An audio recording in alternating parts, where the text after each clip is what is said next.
Do do do dun dun. Too bad you're crazy. Too bad you're loony as hell. So long it could have been swell together. Dun, dun, dun, dun, dun. Too bad you're wacko. How sad your marbles are gone, all gone. We could be dancing till dawn, but you're too weird for words. Dun, dun, dun, dun, dun. How did you get so strange? You were such a beautiful kid. Dun, dun, dun, dun. Now you are so deranged. Was it mom and daddy? Dun, something they did? Dun, dun. Too bad you're loco. Too bad you should be locked in a cell. How sad. You're great, but hey, what the hell? You're crazy. Dun, dun, dun, dun.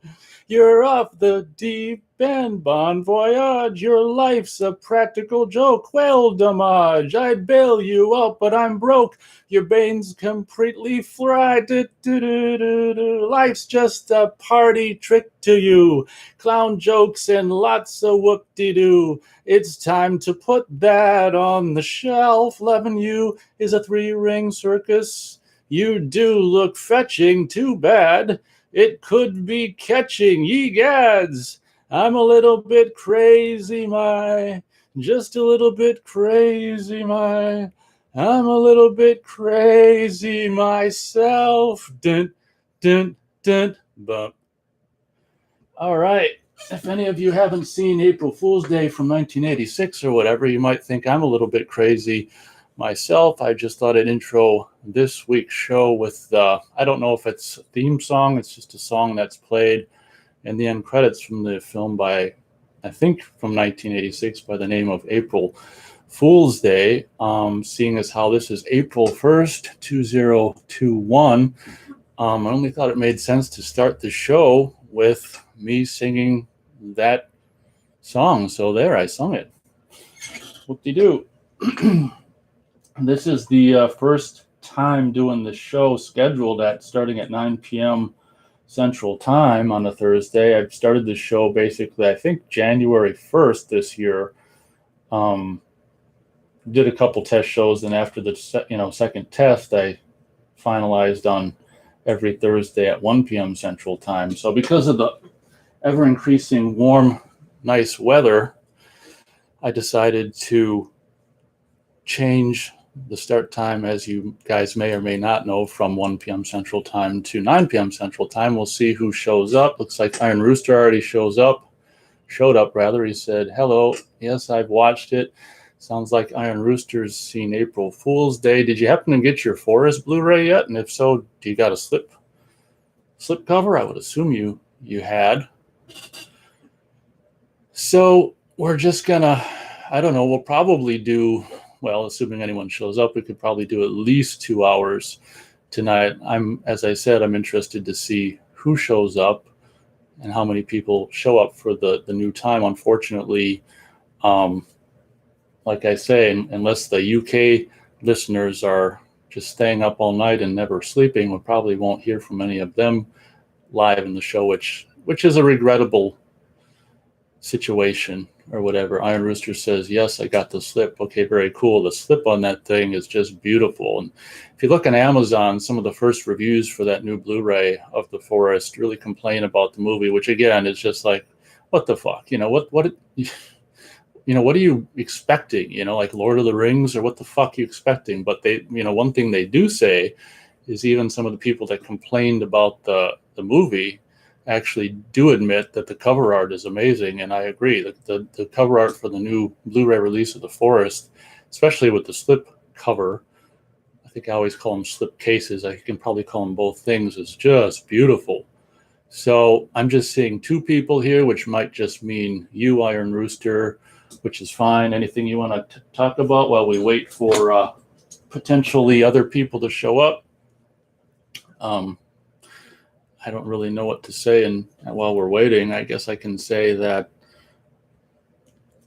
weather's at the beginning of the week was really warming up here, and then it kind of got chilly halfway through the week and now, but hopefully it's going to warm up for the weekend again, which will be cool. Have you dug into any of the special features on that Forest Blu-ray? Iron Rooster says, I bought Rush Week from Vinegar Syndrome this week. Okay, cool. I've never seen that one personally. Dig into any of the special features on the Forest Blu-ray, a couple commentaries, and a little bit of video with some interviews on there. Seems to me like it's shot on high. The interviews are like shot on high 8 or something. It's kind of funny. Iron Rooster says, not yet on the special features. Well, that's cool.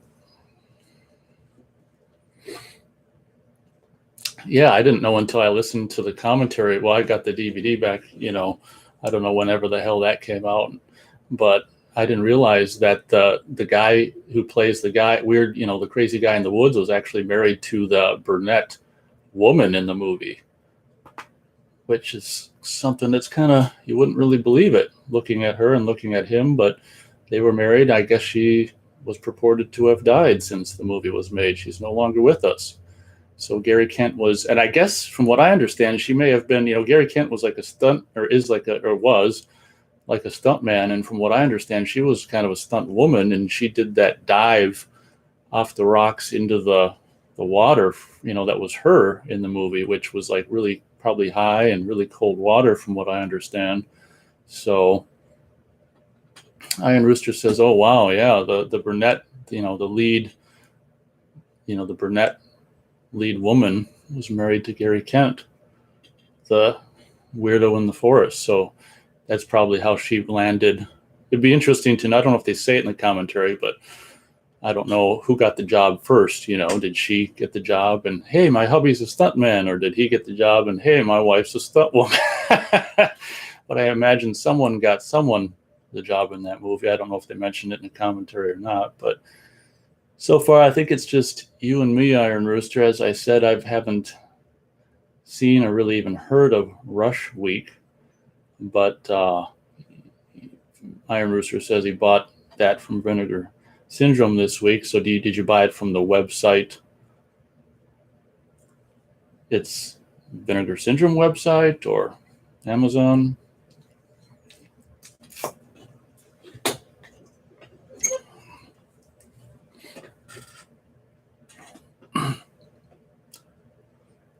It looks like he may have got it from the Vinegar Syndrome website. Yeah, back when I was waiting for the Blu-ray of Silent Madness to come out on Amazon, I was frequenting the Vinegar Syndrome site to see if, well, actually, I don't know why.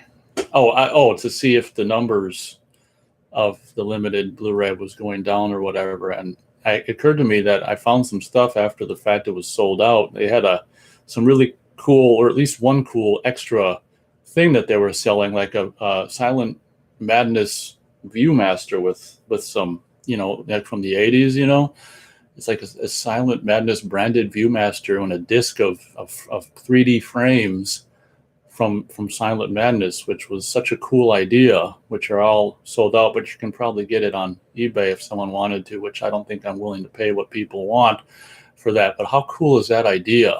A Silent Madness branded Viewmaster with a disc of, I don't know how many 3D frames from Silent Madness you get, if it's 4 or 5 or 6 or something like that. But that's a really, really cool idea.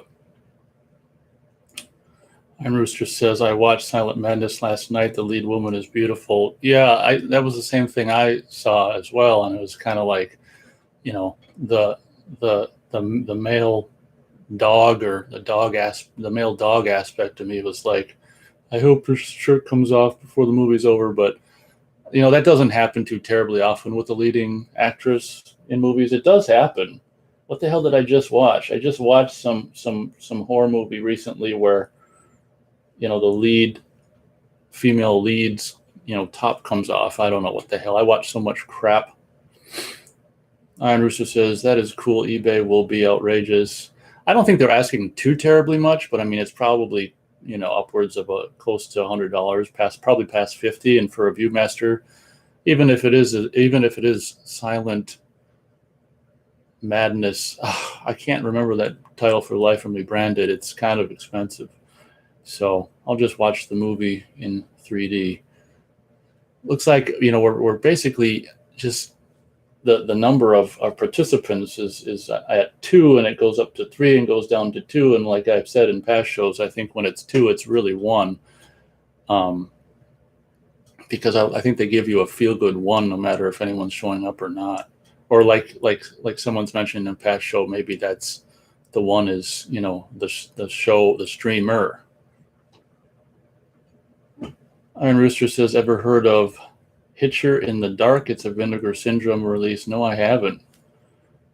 He also says, I don't have a 3D TV. Yeah, I know. I feel so bad when I do reviews of 3D Blu-rays, like the Friday the 13th Part 3 one last year, and just gushing about how great it is to finally have the 3D disc, and knowing that people can't, buy 3D TVs anymore. I think you can still get projectors, but I mean, who's got that kind of money laying around? I know. I feel bad. I almost feel like part of me feels bad for gushing out about these 3D movie releases, but well, so far we're 11 minutes in. Looks like it's just you and me, Iron Rooster. I'm glad to hear you got the slipcover for the forest. Well, I guess while I'm waiting for other people to show up, if they're going to, I got a pile of movies I revisited over the past week. Watched a lot of these with Beth. Beth over the weekend was like, I feel like like 50s sci-fi / horror, movies from the 50s. Before I get to this pile here, Iron Rooster says, did you get your replacements for the 3D set? Yep, I did way back in whatever, at the end of last year, and luckily they fixed the screw up on the 3D disc. As for the other screw ups on Jason Goes to Hell or Jason X, I don't really care because I don't really watch those movies. But some of the movies me and Beth watched over the weekend that I already had on DVD and or Blu-ray which is really, having rewatched it again, really pretty good. I think in America it's called The Crawling Eye, but in the UK, I think this was called, what the hell is this called? Where do they have the frickin' title on the back here? Oh man, you gotta be kidding. What if I open the, in the UK, which is I think where it was made, it's got, oh my God, it's actually a different title. And I can't believe they don't. Oh, I think the Trollenberg Terror, I think, is what it's originally called, which was really kind of fun.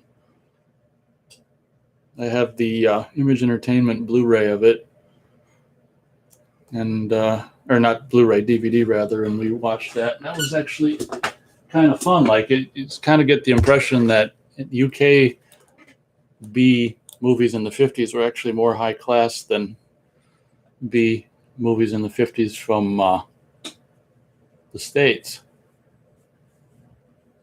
Looks like Iron Rooster never heard of The Crawling Eye / which, like I say, I think is what it was called in the States, and I think it's like Trollenberg Terror or something. But Trollenberg is a mountain. It's about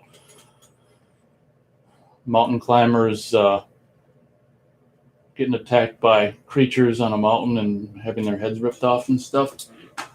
Maybe I would imagine it's probably on YouTube.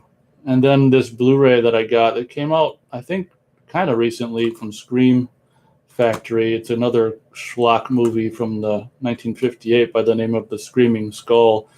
The Blu-ray was higher price when it came out, but I got it. It was like on sale or reduced price not long ago, a couple of months ago, for like $13, and I'm like, I'll get the Screaming Skull on Blu-ray for $13. It's a Z-grade drive-in movie from 1958, but the Blu-ray, the movie, it's like if you like the Z-grade movies from the 50s, it's a perfect Z-grade movie. The movie isn't exactly much, but the Blu-ray, the transfer on the Blu-ray from Scream Factory is pretty good. And it's actually got the Mystery Science Theater 3000 episode of the movie as well, which is a cool bonus. I haven't watched that. That's a really cool bonus. Iron Rooster says, sounds like it could be fun. I don't know if he was referring to Trollenberg or whatchamacallit. Screaming Skull. They both can be fun. Then we watched, I have this Warner Brothers double feature, The Beast from 20,000 Fathoms, and a DVD double feature of The Beast from 20,000 Fathoms and Them. We watched both of them. Them is a whopping 92 minutes long, and we both thought it was a little, this movie, Them seemed like it was 2.5 hours long. It just went on and on and on. Them is, of course, giant ants, like, radiated giant ants. I think that's from 1953. Or no, that's The Beast. So Them is from 54, I think. And then Beast from 20,000 Fathoms is from 53, and that's got Ray Harryhausen animation. The dinosaur monster is the creature in this movie from the Arctic or something. It's like a Gamera or Gamera. I don't know how you say that turtle from the Japanese monsters, but like a ripoff.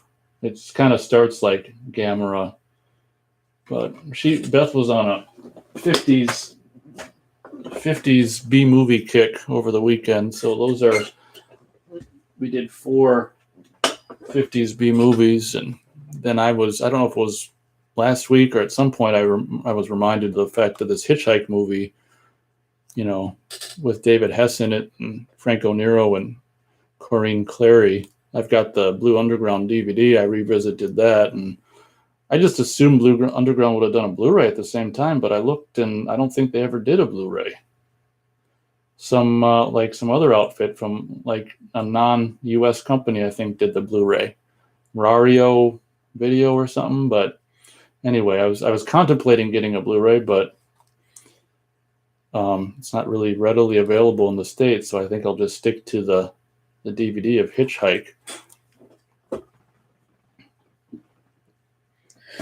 Iron Rooster says, I got the Hammer Films 20 film set that just released. Haven't watched any yet. Okay. Cool. Austin's with us. He says, I remember Beast from 20,000 Fathoms. Giant Behemoth is interesting too. Yeah, I don't think I've seen that one. But Hitchhike was fun. This woman, of course, I know her from the film Moonraker. This Corinne Cleary, and definitely doesn't leave anything to the imagination. I mean, you just see her naked, and you see her naked once, see her naked twice, thrice, fourths. See her naked a lot. If you ever wonder what Corinne Clary, like if you just saw her in Moonraker and ever wondered what she looks like naked, watch Hitchhike. But of course, it's David Heff's doing one of his classic, I guess from what he says in the interview, one of 3 classic, basically similar roles started with Last House on the Left and Hitchhike, and then I guess House on the Edge of the Park, which I haven't seen.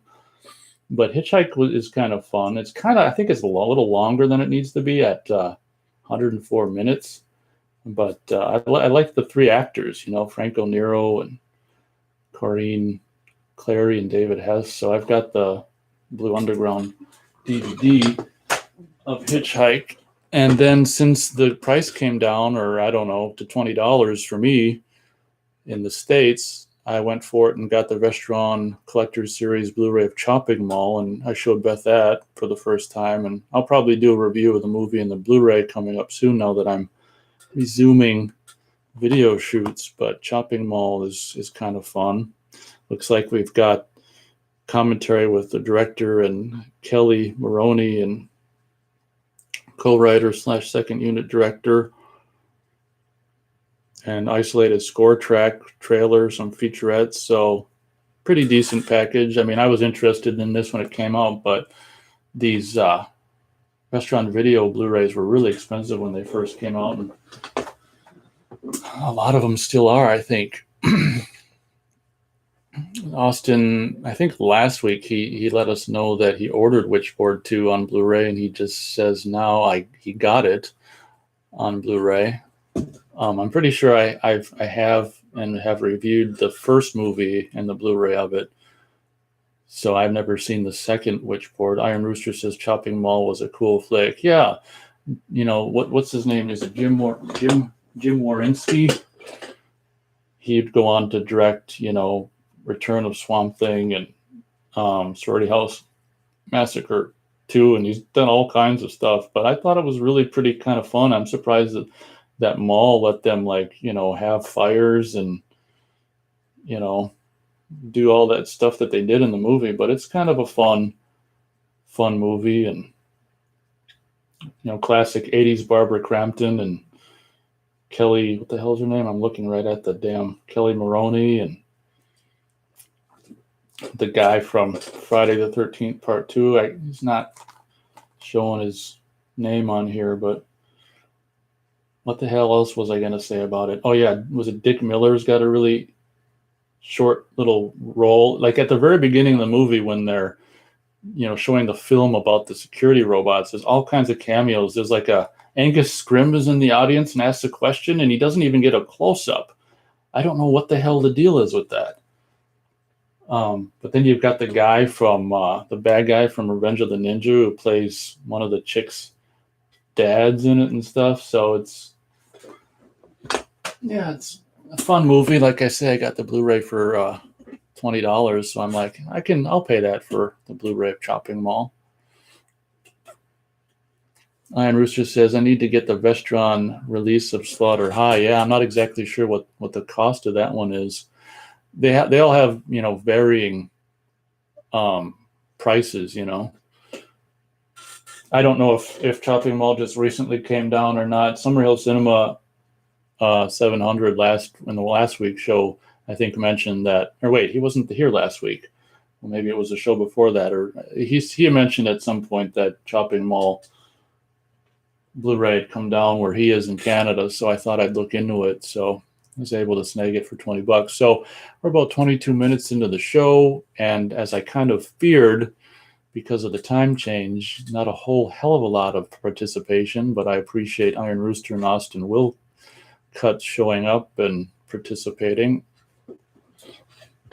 We'll see if anyone else shows up. Yeah, it's kind of a bummer about, changing the time, and it kind of screws up the show for the people in the UK and Europe and stuff, because it's probably like 4 or 5 in the morning there now. And even for people, night owls, I mean, that's kind of when they're going to bed. So I hope over time this new showtime over the summer can become more popular. Otherwise, I don't know what's going to happen to the show.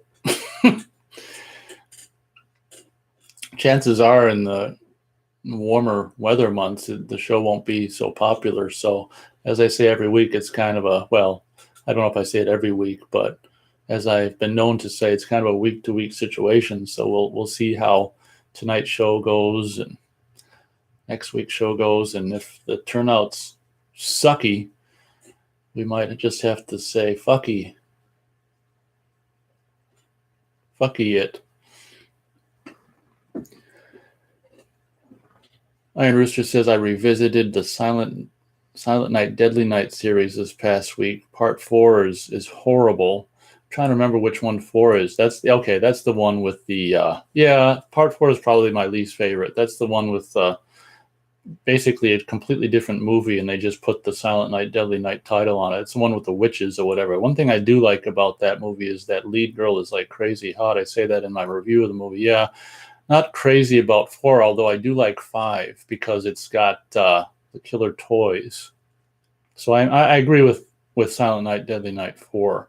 It's funny because if you thought Part 3 was bad, watch out. But, I'm of the opinion it's very possible that, Silent Night, Deadly Night 4 and 5 are probably just other movies that they just renamed, just branded Silent Night, Deadly Night. But as I said, I like 5 more because it's killer toys or whatever. And I want to say the kid from Demonic Toys is in that one as well, as some kid or whatever. Austin says Slaughter High is great on Blu-ray. The DVD was terrible. Austin says Slaughter High doesn't get enough attention, in my opinion. Yeah, I'm pretty sure, like I say, I think I have like a Lionsgate DVD collection, and I think that's on there. Speaking of the DVD being terrible, I think I might have the VHS as well. I don't think I've seen it in a long time. I should probably pull out the DVD, give it a rewatch, as my voice is all goofy.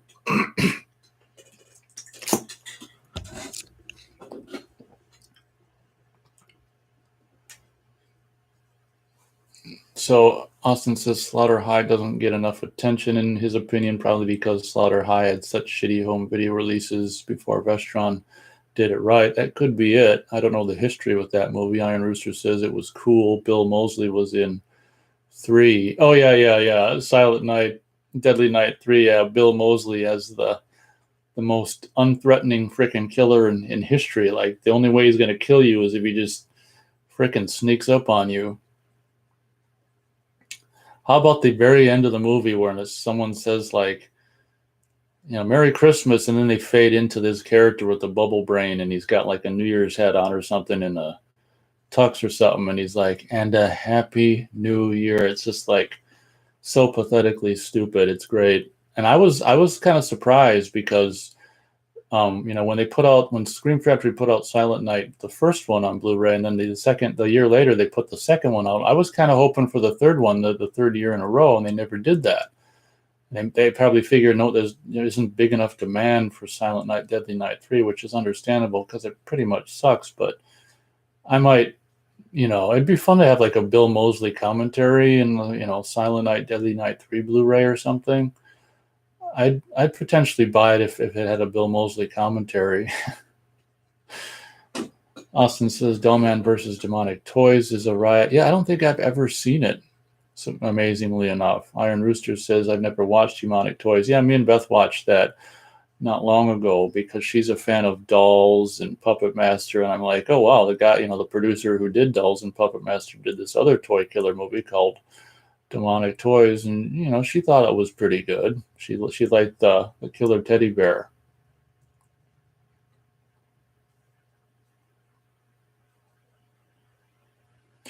Austin says, I just remember Slaughter High VHS collecting dust at Hollywood Video, laugh out loud. Yeah, a lot of the greats, a lot of the great movies do that, don't they? And all the Michael Bay stuff is, and the worst stuff, like, what's that one with Jodie Foster in 97, Contact, those will have, will go in and out of the video store. But the great horror movies like The Forest and Slaughter High just sit there. Iron Rooster says, I actually enjoyed Silent Night, Deadly Night Part 2. Eric Freeman done a good job, in my opinion. Yeah, Silent Night, Deadly Night 2 is, in a way, maybe kind of like, Friday the 13th Part 5, in that it perhaps is getting maybe a little slowly but surely over the years has gotten a little bit of a cult following because of the absurdity of that movie. So I never did get the Blu-ray because it never did come down enough for me, but I was able to stream, I think, the Scream Factory transfer on Prime Video for free. I don't know if it's still on there or not, but so I actually got to see what the new transfer looked like. But I am interested in the commentary and or interviews with Eric Freeman, but wasn't Eric Freeman a riot in that movie? Austin says, I still can't believe Dollman and Demonic Toys Blu-rays have that wave in the picture transfer. What the fuck? Yep. Yeah. I don't know. It's possible that if the film was, I don't know much about, film or film storage, but it's possible if the film was stored incorrectly or something, maybe the film had that effect. Maybe that happened to the film. Maybe that's what the film they scanned looked like if you store it incorrectly. I don't know. Either that or a cheap scan. That's kind of what I attributed it to, originally, is must have been a cheap scan. Iron Rooster says, I have Dolly Dearest on Blu-ray, haven't watched it yet. That's another one. Weeks ago, Beth was like, I feel like Killer Doll movies. Is there any that I haven't seen? I'm like, yeah, I think I'm Shoulder Dolly Dearest first because I got the Vinegar Syndrome Blu-ray. as well. And she got really excited when she realized that more than just one doll was possessed. Um, oh shit! I don't want to spoil. Fuck! I might have just spoiled something for Iron Rooster. Damn it. Anyway, that's all I'll say. So yeah, Dolly Dearest is fun, and Demonic Toys is fun. Just kind of lowbrow, straight to video kind of killer doll movies. But hope I didn't ruin Dolly Dearest too much. Damn it. Austin Wilcutt says, I think it was a cheap scan, knowing Full Moon, laugh out loud. Yeah, that's probably it. Iron Rooster says, you're a good man. Oh, thank goodness. So I'll shut up about Dolly Dearest, but Dolly Dearest is fun. And what's kind of cool about that is usually a movie of that budget is like, I don't know, it just has this, like they're filming it in cheap sets and stuff. But I think Dolly Dearest is actually filmed at like at a real house or whatever and stuff. So it actually, for being like a B movie, it kind of has, especially on that Blu-ray, with the scanner that it's got, it kind of almost has a, an A movie feel to it. I've always, and I said this in my review of it, I always, even on VHS, I always thought Dolly Dearest had a kind of a good, high class look to it. Yeah, Iron Rooster says it has some good actors in it. Yeah, you got, small participation from Rip Torn, and Denise Crosby's a big, part of it. And there's this snarky little teenage, kid who's actually a pretty good actor who you can't really decide if the kid, the character the kid plays is annoying. I think he's kind of annoying a little bit. He's all full of himself and all this and that, but so, and I want to say it's like Sam Bottoms, the dad or whatever. His name's kind of familiar, but I don't think I necessarily seen him in anything else. Well, so far, nearly 32 minutes into the show, looks like you and just Iron Rooster and Austin tonight, which is kind of to be expected. I mean, you do the show, you change the time to an inconvenient time for people in Europe, and you're going to have less show up. It's kind of it's physics.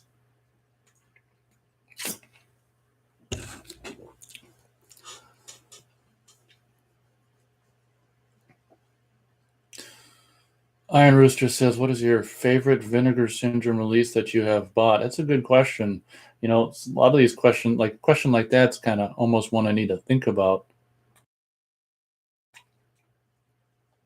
Let me just do some thinking. Crap. That's a good question.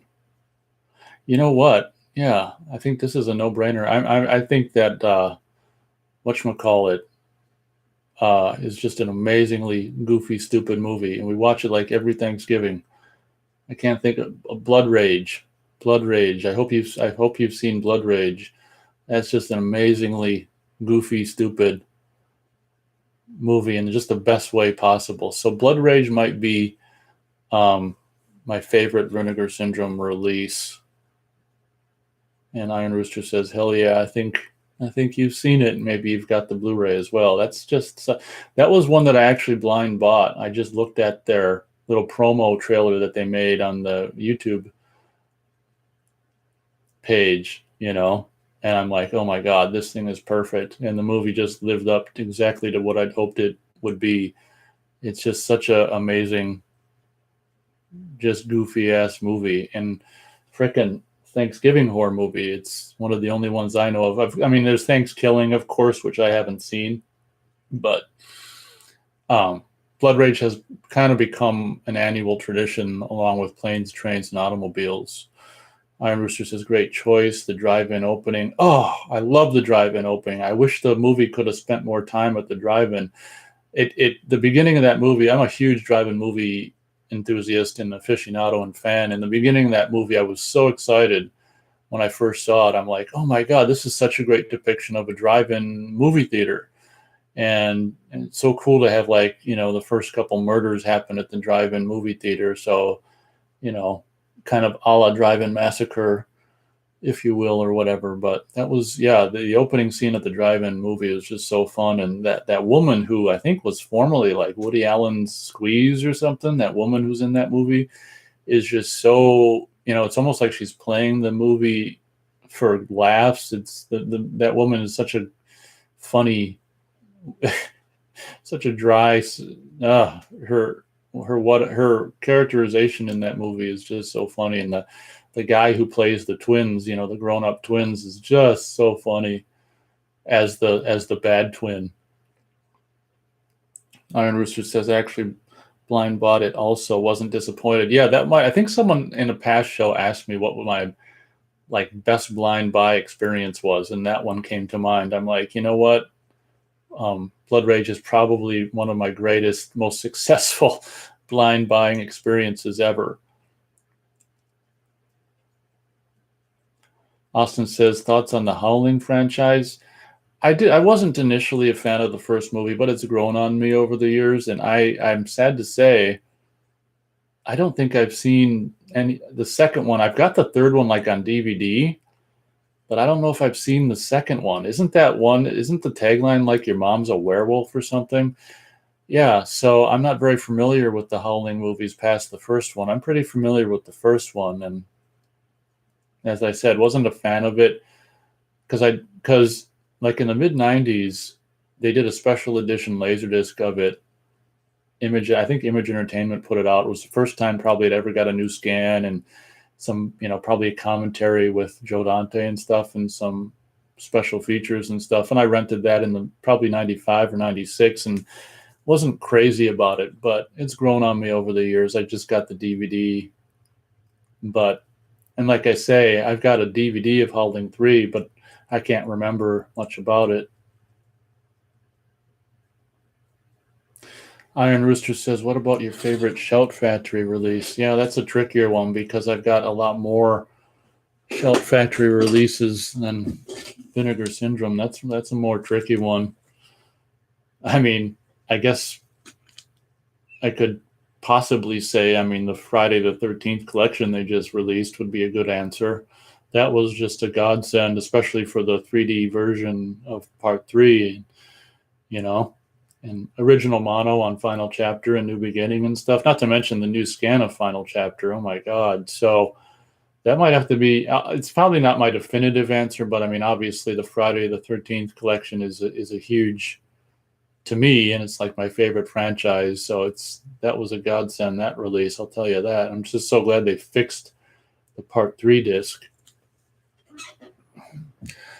Some of the, like a question like that, the favorite Shout Factory release, I'd almost have to think about that because they put out just so much good stuff. But I think for now, I'll just say the Friday the 13th collection Blu-ray release. Austin says, Witchboard 2 is a blind buy for me. Did you see it yet? Probably not. Feel free to stop on by and let us know what you think of it after you've seen it. Like I say, I'm pretty sure I saw and reviewed the first one. Wasn't crazy about it, but it wasn't the worst mistake I've ever made. Austin says, I have Howling 2, Your Sister is a Werewolf on Blu-ray. Yeah, I don't think I've ever seen that. Iron Rooster says, I still need to watch the Howling and Witchboard movies. Yeah, the reason, I don't know why I didn't take to Howling originally. I guess it's just kind of a weird scenario, I guess is why. So, but that's okay. It grew on me. Well, it's got a great, if you like, I still don't know how to say his last name, Pino Donaggio, the guy who did the music for Carrie and a lot of, well, maybe not a lot, but he did a couple of Dario Argento movies, like the ones he did in the States anyway. But if you, in Tourist Trap and that's another thing I watched since last week is Crawl Space. But if you like Pino Donaggio, or however the hell you say his last name, he does the music for Halloween, or not Halloween, Howling, first Howling, and as always, most often the case is the music's pretty great in that. And it's got Dee Wallace, like Dee Wallace Stone, so she's really yummy in that movie because it's like early '80s, 81 or 80 or whatever. So there's a lot of things going for the first Howling movie. Austin says final chapter was eye candy on the new disc. I was so surprised how good that looked. Like, if you watch my review of like the discs of 1 and 2 and stuff, you'll know that I'm kind of not sure how I feel about the new scan of the first one, but I mean, final chapter new scan was just like, oh my god, almost like seeing a new that stupid line they use, seeing it again for the first time. Austin says Howling 3 is so bizarre. Yeah, I've got the DVD of that, and I can only imagine I watched it, but I don't remember anything about it. How many are there? 5? I lost count. Iron Rooster says I just watched Nightmare Beach from 88 or 89. Cool slasher flick. Heard of it. You may need to make a video of your favorite Shout release when you can think about it. I've never heard of Nightmare Beach, I don't think. I've got some VHS of some beach horror movie, unless maybe that's it. I don't know. I think the one I've got is from early 80s. Oh, Blood Beach is what I've got on VHS. I've never heard of Nightmare Beach. Iron Rooster says Crawl Space 86. Yeah, me and Beth watched it on Tubi since last week's show, and I think someone recommended it on here, and I can't remember who, but it was cool, but I wasn't blown the hell away with it. I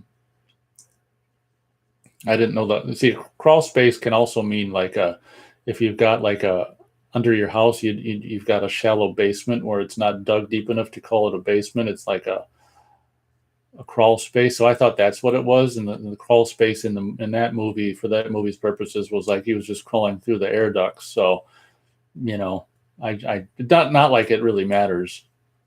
I mean, either way, you're crawling. So, it wasn't horrible, but it's not something that I, feel like I need to run out and get the Blu-ray. The Blu-ray is probably out of print, I would imagine. Wasn't that like a double Scream Factory double feature or something like that? Klaus Kinski was great. He was fun in it. And Pino Donaggio music and stuff. But it didn't blow my ass off, I'm afraid. Crawl Space. Austin says, I thought Friday 1 looked much better than the old Blue. Yeah, in my review of it, I explain what the hell I'm talking about. Like, I guess the first Blu-ray just, I don't know, because of the budget and the low budgetness of the first movie, I feel like the new Blu-ray suited it really well, and I almost feel like did I say the new Blu-ray? The original Blu-ray suited it really well, and I almost feel like the new scan almost makes it look too snazzy. So, but I'll still, I'll still give the new Blu-ray watches, but it's kind of going to be like maybe, I feel like old Blu-ray one day and new Blu-ray next day. Whereas Final Chapter, I mean, I'll just basically be watching the new one of that moving forward, especially because original mono. Austin says 8 Howling films. Oh my God. It's kind of like Hellraiser or like Children of the Corn. How many? I think there's more than 8 Children of the Corns, though. Iron Rooster says Nightmare Beach has John Saxon in it. Oh, that's fun. Crawl Space is a decent flick just for Klaus Kinski. Yeah, I mean, if you're a fan of him, which I don't claim to be really, I haven't seen him in much. It's definitely watchable for, even if you aren't a fan of him. He's such a character in that movie, and that Harry's got. So I'll give you that. I think the Klaus Kinski scenes were the funnest scenes, in that bit where he's got the chair rigged to, I won't ruin it if anyone listening after the fact hasn't seen it, but he's got a chair rigged a certain way, which could really put a damper in your day or somewhere else. But I mean, there were elements about it that were fun and stuff, but it didn't blow my ass off. I mean, there's much better Empire movies than Crawl Space, like Eliminators and Robot Jocks and stuff like that. But you can tell Crawl Space was just minimal budget. Austin says, I have Crawl Space on Blu-ray. That's cool. Now, is that a double feature with another one, or is it just its own Blu-ray? And is that out of print? That doesn't really matter because I don't really want it. But Austin says, I have the Troll. Yeah, I think you've said that before. Troll/Troll 2 Scream Factory Blu-ray.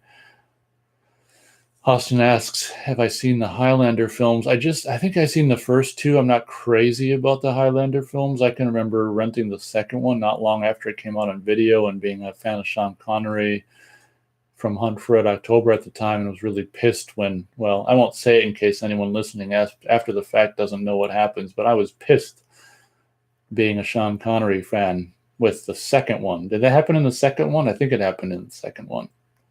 I'm not crazy about Highlander films, I'm afraid. Austin says Ghost Town is out of print. I have that too. Yeah, I've never seen that one either. Maybe that's on Tubi or Prime Video or something. Iron Rooster says I found the Troll/Troll 2 MGM DVD in a pawn shop. That's cool.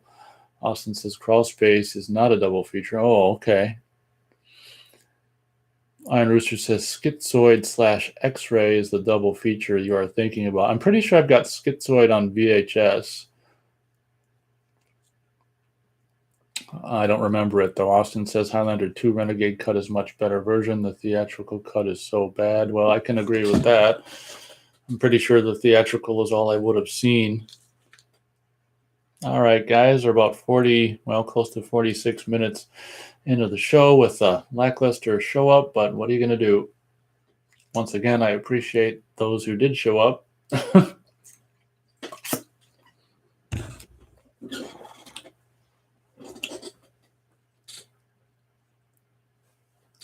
We'll see what happens as the week goes on. See if the show up goes up, or I can't really go down because it's pretty low. I'm seeing 4, which probably means 3. Welcome. What do I got to say to keep you here? I'm desperate.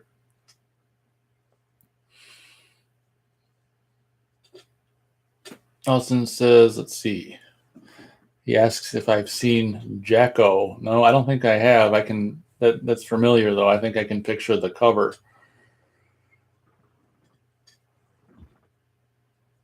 One that I have seen, I think I even reviewed it on this channel. It was a First Look DVD release. Crap, I can't remember what it was called. It was kind of a play on the. It might have been just called The Hollow with what's his name was in it. I'm pretty sure I reviewed the movie on this channel, The Hollow, and Stacy Keach was in it, and also the since washed up guy from Comedic Relief from whatchamacallit. Beverly Hills Cop. I can't remember his name either, but The Hollow. But that's a kind of a fun, stupid, straight-to-video take on Sleepy Hollow, from First Look Pictures. Iron Rooster says, what's your favorite slasher of the 80s? You may need to think about it for a bit. Well, Friday the 13th is my favorite franchise. I'd probably say Friday the 13th. It's my favorite franchise, and that'd probably be my answer to that. I don't have to think about that one very long. Austin says, Night of the Scarecrow. Yeah, if we're talking about the same one, I'm pretty sure I reviewed that a few years ago. That's the one made for TV. If it's the one made for TV, yeah, I watched it on YouTube and was contemplating buying the Blu-ray or something like that. But having watched it on YouTube, I decided against. It's not crazy. To me, it wasn't crazy amazing for rewatch value, but it wasn't horrible.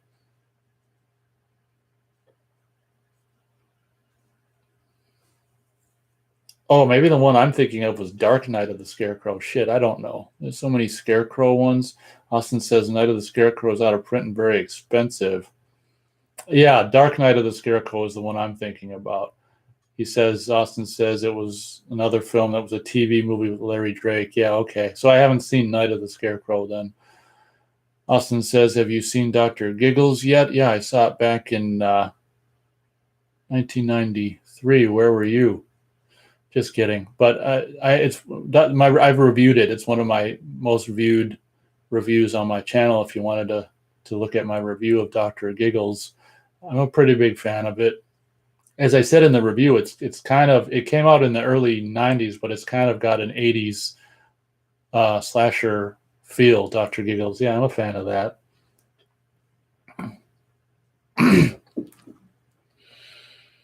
Austin says Night of the Scarecrow was a 1995 direct-to-TV film. Dark Knight was the older TV film. Yeah, I haven't seen Night of the Scarecrow.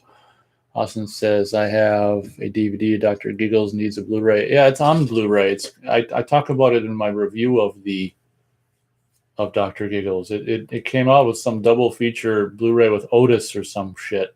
It's probably out of print now, but yeah, I got the Warner Brothers DVD as well. But the DVD, as I say in my review of Dr. Giggles, looks pretty good. So I've also got the original widescreen Laserdisc of Dr. Giggles. But as I said, yeah, it's one of my most viewed reviews. So if you wanted to check out my review of it sometime, please do.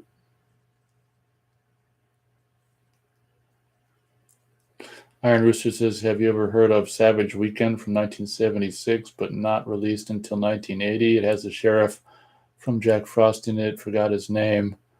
Yeah, I think I've heard of it, and I saw a trailer or something, but I don't think I've watched it. Iron Rooster says, I got Night of the Scarecrow on Blu-ray. Oh, wow. So, okay. Well, Austin says it's out of print and really expensive, so you're in the money. Austin says, Dr. Giggles is very strange. It feels like a parody of slashers, but at the same time, it takes itself super serious with the normal characters.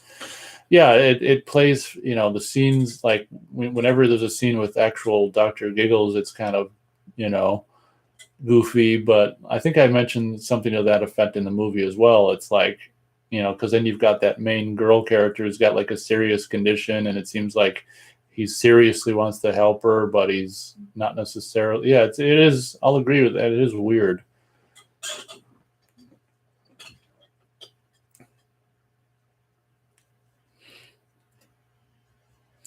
Austin says, Iron Rooster, you're very fortunate. Laugh out loud. Hang on to it being the Blu-ray of Night of the Scarecrow.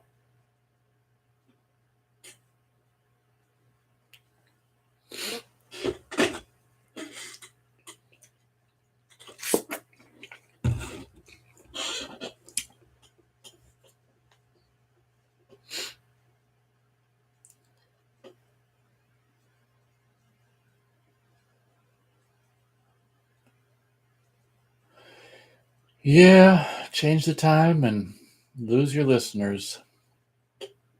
Coming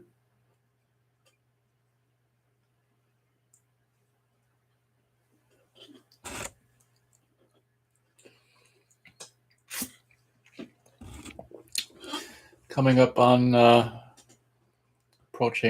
slowly approaching an hour into the show.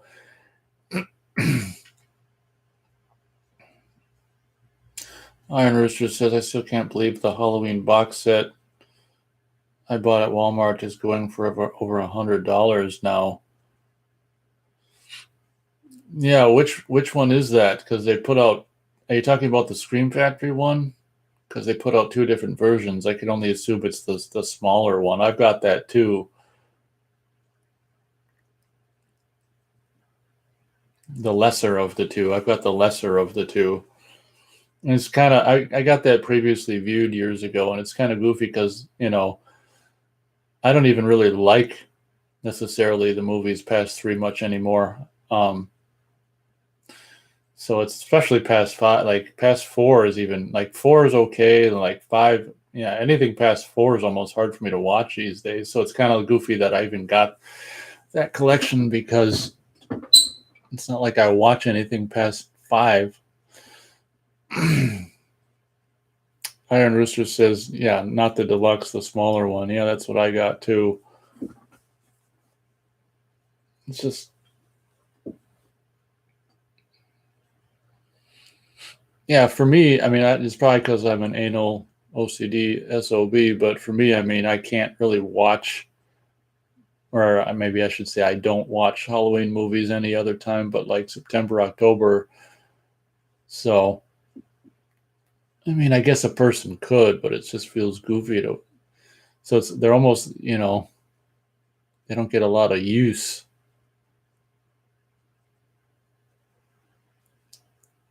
For me, what's great about Friday the 13th films is, you know, I'm one of these psychos that kind of likes to watch stuff in the, you know, time of year it takes place. So I'll save winter movies for winter and summer movies for summer. So, but I generally watch the Friday the 13th films, you know, in the warm weather months. So unlike the Halloween franchise or Silent Night, Deadly Night, you know, summer is a much bigger window to watch stuff than like a specific holiday, like Christmas horror movies or Halloween horror movies. And granted, you know, no one has to follow these kind of self-imposed rules or that I'm doing to myself, but as a psycho, that's what I do to myself. Iron Rooster says, I still can't believe Halloween Kills got pushed back a whole year. What a freaking joke. Yeah, they said they're going to release it this year for sure. I mean, you know, by the time Halloween comes around this year, this year's going to be no different than last year in regards to all the bullshit. I got to admit, I mean, I was actually pretty heavily looking forward to what they were going to do with the Halloween Kills, and god damn, what a joke when it didn't come out. Not, you know, it is. I am curious to see what they're going to do with it.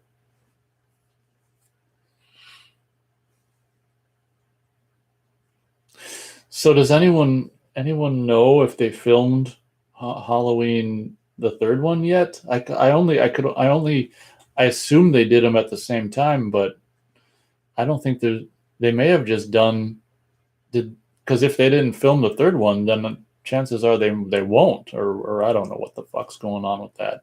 I just assumed they'd film them both at the same time. It only made sense, but I don't know if they did or not. Austin says Olive Films needs more horror films in their catalogs. They do a good job with transfers. Yeah, I don't know if I've even got a single Olive Films Blu-ray release. I can't even remember. It seems to me I might have a cliffhanger serial oh, yeah, I think I've got a cliffhanger serial like on Blu-ray from Olive Films.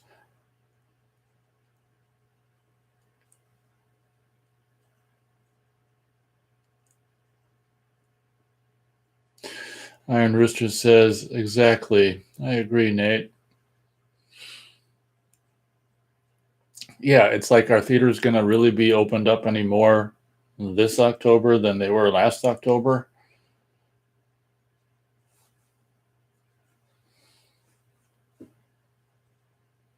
So we'll see how if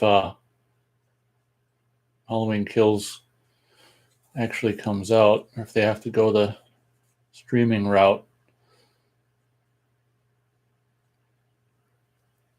Austin says Lawnmower Man 2 is on Blu-ray. Yeah, I think you've been saying that every week for the past 2 or 3 weeks, but that's okay. Here I'm complaining about a low turnout, and then I complain when people participate. No wonder there's a low turnout. Oh, I'm just having fun. I'm just goofing around. Thanks for that info yet again this week. I still haven't seen it. There was this place nearby where they had this. It was this nature center where they actually had this goofy thing where it was like, you know, you could bring a DVD in, and it was really kind of cool. And I felt weird doing it, but it was the shelf where it was like, you know, take one, leave one. So I don't even remember what I brought there. Some horrible movie. So they had Lawnmower Man 2 DVD. So I brought in a horrible DVD. I left mine and I took Lawnmower Man 2 DVD. It was just really kind of cool. It was like a library to keep or something. It was just really kind of a cool thing. I mean, obviously it's the honor system. I mean, they just assume, you know, it's that you're going to leave something when you take something, but it was that was a first for me. It just felt so weird, you know, walking into this room with the shelf. It's just got, I don't know, just a few DVDs on it, and just, you know, leaving something that I'm never going to watch again that I owned and grabbing Lawnmower Man 2 DVD, and I never watched it yet.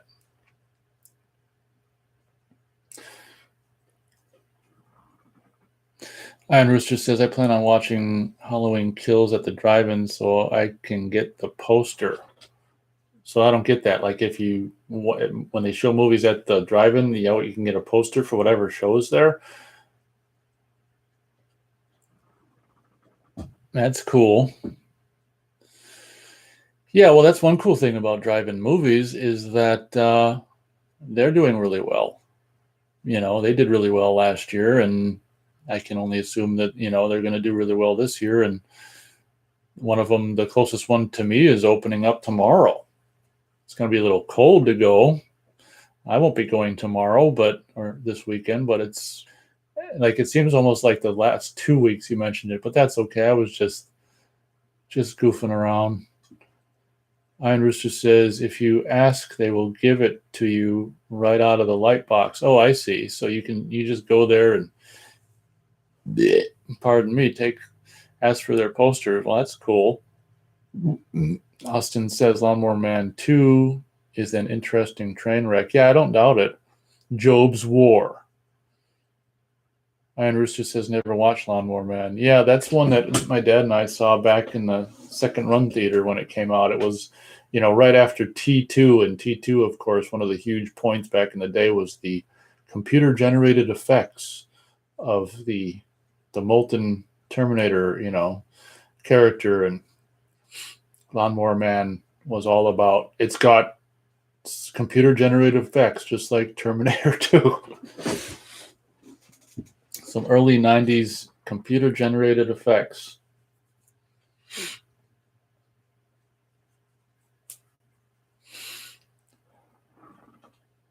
Yeah, Austin's probably saying this to Iron Rooster more or less. He says the Lawnmower Man is pretty good if you watch the director's cut. Yeah, it's got this, when they released it in the theater, they just did this horribly botched version, which is one of the worst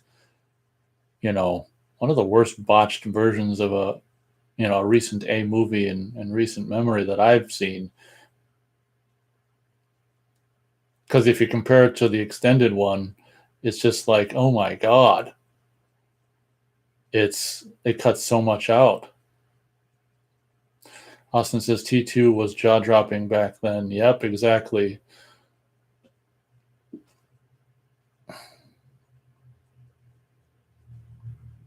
Iron Rooster says maybe it's free on Tubi.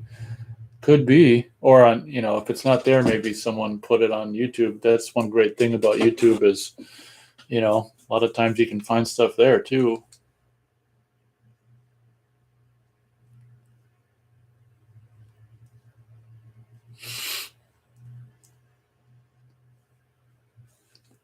But it's funny because Lawnmower Man movie pushes all this like virtual reality, and I think a lot of people thought that was something that was going to come down the pike relatively soon after the movie came out, and that never happened. But I think it's starting to happen now.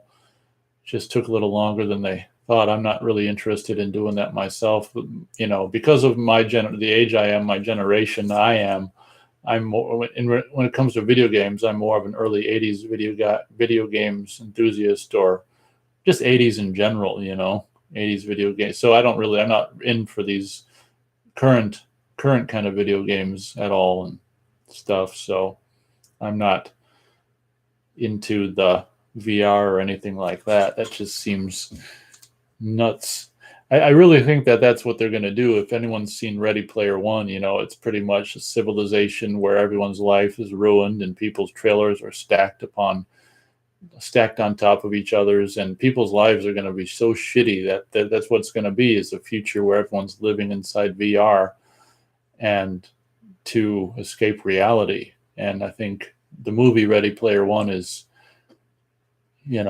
foreshadowing, or like so many movies do, like Wall-E and stuff, is letting us know where they're taking us. Oh wow, Mr. Tight White showed up. He says, yo, what up in this place? Unfortunately, not a whole lot. This is the first show that with the time change and kind of lackluster turnout, but that's to be expected, I guess, when you change the time. And a lot of the European I can't say this word, participants are probably asleep. So that probably is why we're like down 2 or 3 listeners, but life goes on.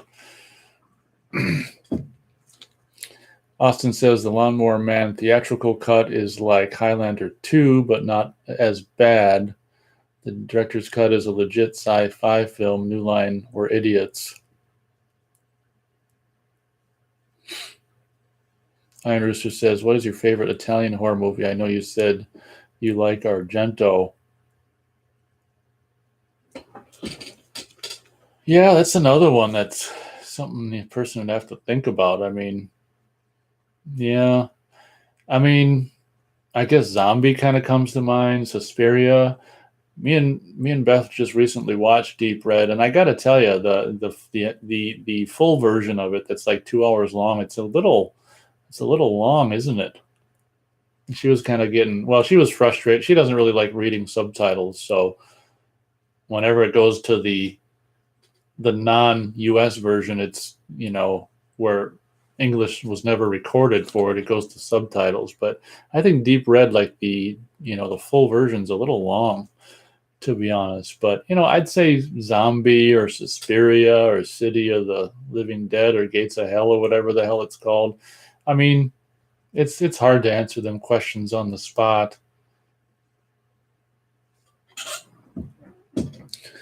Yeah, Iron Rooster says I don't watch many modern movies. Exactly, me either. I've pretty much given up on them, and goddamn, they look so shitty. Shot digitally and shit. Like last December, I watched the most recent Black Christmas, and God, it looks just so shitty. Like it's shot on someone's iPhone or something. It's just like, you know what? There was a time when movies actually looked great. Not to say that if you shoot digital, it's just instant shit, but a lot of digital movies are shit looking. Mr. Tight White says, just chillin', man. If you haven't seen my most recent video, I'm flying out to New York City to meet Money B from Digital Underground and Tommy Boy Records April 22nd. I'm very excited. Oh, yeah, I think you talked about something like that. Well, like I say, good luck. I'll have to check out that video and get the lowdown on what's going on. But good luck with that, and be careful.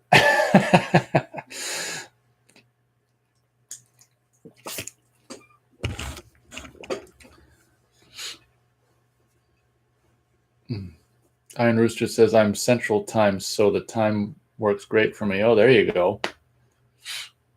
I'm glad to hear it. Austin says Body Parts is an interesting film. Yeah, I want to say that's on Tubi TV. I thought this is so little time. I thought about checking it out. I haven't yet. Austin says I have Arrow's Deep Red Blu-ray. I can only assume, does that have both cuts? Does it have the US cut and the extended one? Because I only have it's like a really old Anchor Bay DVD, and it's only got the full cut. It'd be nice to have just the US cut, because I kind of almost feel like the full long cut is almost too long. I think Beth was getting a little bored of reading the dialogue. Austin says, I'm not into digital film. It's kind of funny that comment's kind of funny. It's not digital film, it's digital. But I hear you. Me either. And like I say, I mean, if you watch like for me, one of the better looking digitally shot movies was a movie that I actually think is pretty good called It Comes at Night. And that's one of the best digitally shot movies I can really think of. I mean, It Follows looked pretty good too. So it is possible to shoot digital and look okay, but like that recent Black Christmas was just like, oh my God.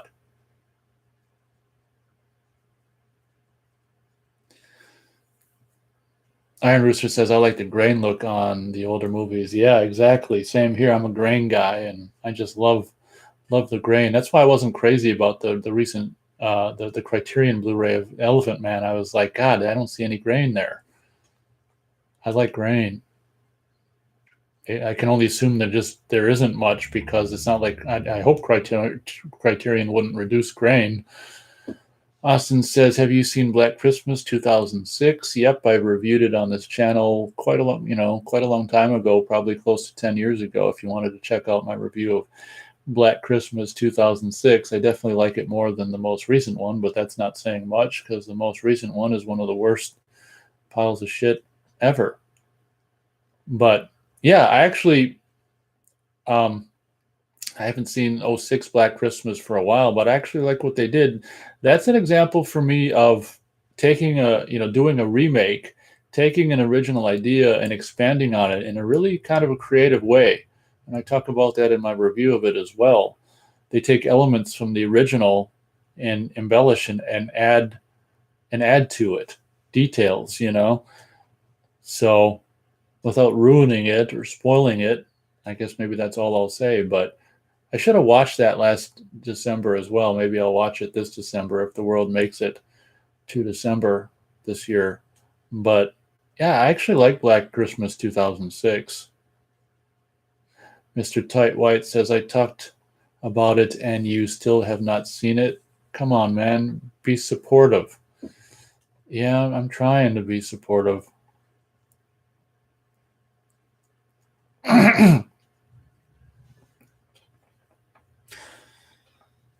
But the weather is getting so nice here, so it's becoming more difficult to be supportive when I'm busy outdoors. Austin says, yes, the Arrow Blu-ray has both cuts. Okay. Yeah, that'd be something that would be kind of cool to have, but I still never even got the Blu-ray of Suspiria because I guess in a way I kind of, I mean, I'm not, it's not like I dislike Italian horror, but I had a big phase of it for a while and I kind of grew out of my Italian horror phase. Not to say that I still don't like the movies, but that's why I don't have really any of the Italian horror on Blu-ray. Iron Rooster says the original Black Christmas was pretty creepy. Yeah. Yep. Yeah, the original is just so great. It's like filmed up in Canada, and it looks to be an actual bitterly cold winter, and that's one of the things I love about it. It's just like, oh my God, some of the exterior scenes look so fucking cold, and being someone who's used to horribly cold winters, that's one thing I give the movie props for. Is I hate when a movie like the most recent Black Christmas, and probably to an extent the first remake, is supposed to take place in the snow and winter and shit, and like the original Jack Frost horror movie and shit, and it's just clearly like just freaking Florida or something where they just throw fake snow on the ground, and it's just like, give me a break. So there's so much I love about the original Black Christmas, and what's her name, the lead girl, the lead woman in that is like crazy hot in it, and John Saxon is always a win. So yeah, I'm pretty sure there's a review for the first two Black Christmases on this channel. I know I haven't gotten around to reviewing the most recent one. It'd be a short review. I'd just say, hello, welcome, it sucked. Thanks for watching. So I think maybe I just did my review just there. Mr. Tight White says, some of you dudes shit on newer films, but I think you're missing out. Some of the films coming out of Mexico and Japan are pretty amazing. Yeah, I'm not going to say you're wrong about that, because movies like It Follows, I mean, stuff like that I never gave a chance, that I saw recently, I was impressed with. So I'm not going to say that there's nothing good being made now, but I guess it's just so few and far between that I'm kind of like, I don't know. It's like, unless you get some kind of a recommendation from someone like I did for It Follows, it's like I don't have any motivation to see stuff, to sift through the shit myself. So plus there's such a plethora of old stuff to see for the very first time that I mean, you can do that for your whole life, is watch old movies for the first time. So I'm more interested in doing that than wasting my time watching newer stuff. I think that most people can agree that the majority of what they're making now is shit. And you're right. I mean, I'm sure there's lots of unknown gems from other countries, and even unknown gems, or lesser known gems from this country and stuff like that. But I'm just I don't like wasting my time trying to find them. So I just watch the stuff I like. Plus, it's like Iron Rooster says. I mean, it's like everything's shot digitally now, and I love how older movies look. It's like you don't even have to have a good movie if it's older. It just if it's on film, it's a win because it just looks so good. It can be shit, but it just looks good. Mr. Tight says, I'm promoting my channel on a 3 watching stream. I'm a master promoter. Ha ha ha. Yeah, exactly. You come to the right place if you want to promote something. I'll tell you that.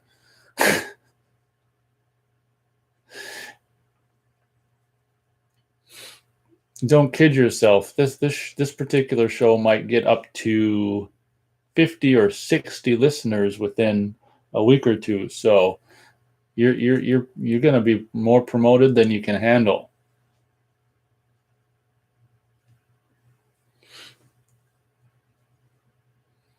Yep, Mr. Tight White knows where to come if he wants to promote his channel. Iron Rooster says Italian horror isn't for everyone. Laugh out loud. That's true. I mean, it's really it can get really nasty and whatchamacallit. What's that word? Sadistic is a word that comes to mind when I have to talk about Italian horror movies. Austin says, "Oh yeah, Olivia Hussey was hot back then. Yeah, that's her name. Exactly. Maybe a little on the thick side because in that movie, because from what I understand, she was newly pregnant or something like that. Maybe she was a little thick, but that's okay. Still a cutie face head." Mr. Tight White says, I think It Follows is overrated myself. It's just okay to me. That's cool. I was really impressed when I first saw it, and I was thinking of getting the Blu-ray, and then I watched it again on Tubi, and I'm like, yeah, this isn't very good for repeat viewing, so I decided not to get it. But I can, the first time I saw it, I liked it a lot more than the second time, so I can understand that comment. But to each his own. I mean, I think It Follows for me was just really, really kind of best on a first viewing, and it's one of those movies that doesn't really do well, in my opinion, on repeat viewings because it's just like half of the greatness about it is seeing what's going to happen, and once you've seen it, you know what's going to happen. But I still like how the stylistic, the style that it was shot for the most part and stuff, just the way it was shot and cut and stuff.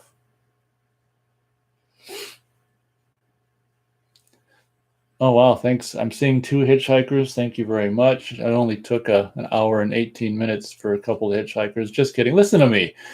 I'm just complaining about people, the lack of people showing up. Then I complain when I get 2 hitchhikers. I'm just joking. I'm just being a jerk. Thank you for the hitchhikers. Couple hitchhikers. Iron Rooster says you probably get annoyed at me from spouting off all these old 80s movies you've never heard of. Laugh out loud. No, I don't get annoyed about it. You're just testing my mantra, or my self-proclaimed mantra of being a huge movie fanatic. I think it happened on a past show where it's just like, God, people listing off these titles I never heard of. I'm like, maybe I'll have to change what I refer to myself as. Austin says Black Christmas 06 gets bad ratings on websites. It wasn't that bad. Yeah, if you watch my review of it, I pretty much praise it. And it's really cool that one of the girls who was like a college student in the first one is like the house mistress or whatever the hell they call them in the remake. That was kind of fun. But I like the sense of humor of the Black Christmas 06. I like the sense of humor it had. Mr. Tight White says, I just love the fact it has 0 thumbs up. I got you. Let me change that. You love the fact that the show had 0 thumbs up? Well, thank you for hitchhiking. Iron Rooster says, speaking of Mexican horror movies, I have Don't Panic and Cemetery of Terror. Okay. Yeah, speaking of movies I've never heard of, that's some more of them. I'm annoyed. Just kidding. Mr. Tight White says, I agree. Everyone said it was great, so I watched it again, and my view didn't change at all. Second view sucked. Yeah, I was all ready to buy the Blu-ray after I saw it the first time. Then me and Beth watched it. She wanted to see it, and I'm like, oh my God.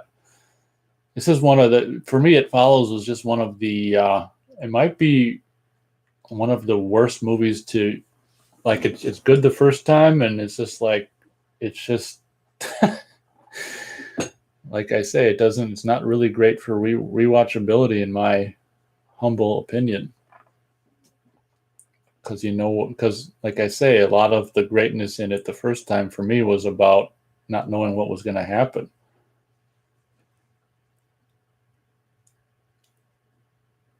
Austin says, he probably means to say, have I seen The Thing 2011? Yeah, I think all 3 things were reviewed on this channel. So yes, I have. And that was one that I actually was pretty impressed with. It was kind of cool to see, their take on what happened before the John Carpenter movie. And being a kind of a fan of younger, I can't remember her name. It was nice that she was in it. I was a fan of younger, whatever the hell her name is. Yeah, I thought the 2011 thing was pretty good. As I said, me and Matt have, I think, reviewed all 3 of them. The third one being the original, of course. Mr. Tight White says, now it has 3 thumbs up. I'm just seeing 2 still. Are you seeing triple? I was saying your stream had 0 thumbs up. That's why I thumbed it up. Oh, okay. Thank you.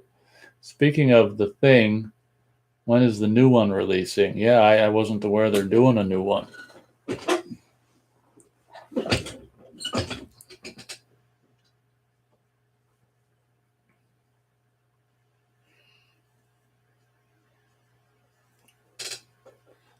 I wish I could remember the name of that chick from the 2011. Elizabeth, is it Winstead? Elizabeth Winstead?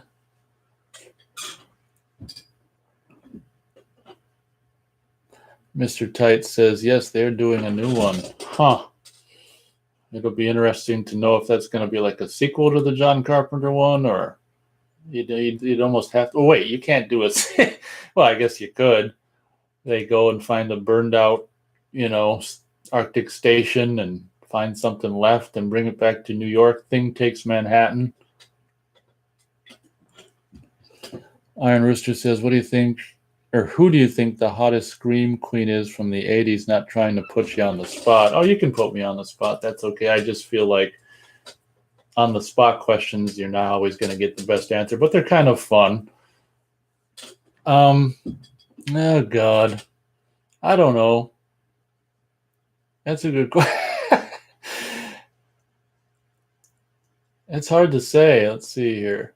Well, to be honest, having watched, I've been doing some, revisiting the Nightmare movies, and I've been watching 1 and 2 and 1 and 2 over and over. And Heather Langenkamp was actually really pretty cute in the first Nightmare on Elm Street movie, and even really pretty cute still in New Nightmare. So, she was pretty cute, and it was really kind of sexy when she did that towards the end of the movie, where she did that shirt change, and you get a little bit of side boob and this and that. I thought Heather Langenkamp was. I'm partial to brunettes, and the full head of hair she had in that original Nightmare on Elm Street, and yeah, I thought having revisited the first Nightmare movie a couple times recently, and I got to watch it again. Actually, I've been doing like my favorite Nightmare movies are 1 and 2, and I've been just doing weeks ago I did the whole series, and then I decided to just do like 1 and 2 and 1 and 2 and 1 and 2 over and over. And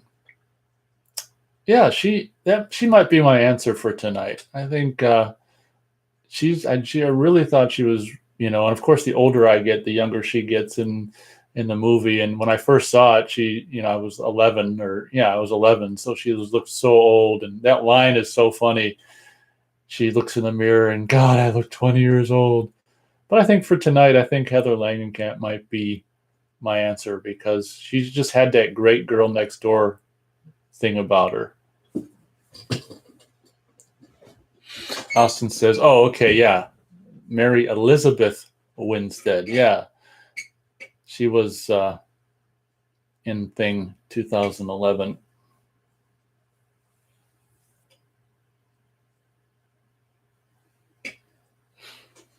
I guess right now, my second would probably be Chris from Friday the 13th Part 3. I remember when I was like 13 and 14 and stuff. Chris from the character of Chris from Friday the 13th Part 3 did a lot for me. Again, it's the kind of the brown full hair, and I mean, Adrienne King and Amy Steele. I mean, Adrienne King's like a classic early 80s look, and but she's not necessarily like drop dead gorgeous in that movie. And Amy Steele doesn't, believe it or not, doesn't do a whole hell of a lot for me in Friday the 13th Part 2. But whatever the hell her name is, who played Chris from the third movie, is probably my second that I can think of on the spot. Iron Rooster gives a thumbs up to my answer. Yeah, it was really fun rewatching The Nightmare on Elm Street, like the first movie, a couple times. And like I say, I'm going to have to watch it again, because, it was one of the first horror movies that I saw when I decided to get into horror when I was 11. And it just, watching it again just brings back so many memories of being 11 and seeing like, the a horror movie at such a young age, and, this thing that I'm not supposed to be watching. And I can remember being 11 and just thinking how cute, Heather Langenkamp was. And it's just so fun watching it again now. And just like, as I say, if you look at her from an older age, I mean, she just gets younger every year in that movie. And yeah, she's definitely pretty cute in that movie. Maybe some of the clothes they have her wear aren't the most amazing outfits and stuff, but like when she's in the pajamas,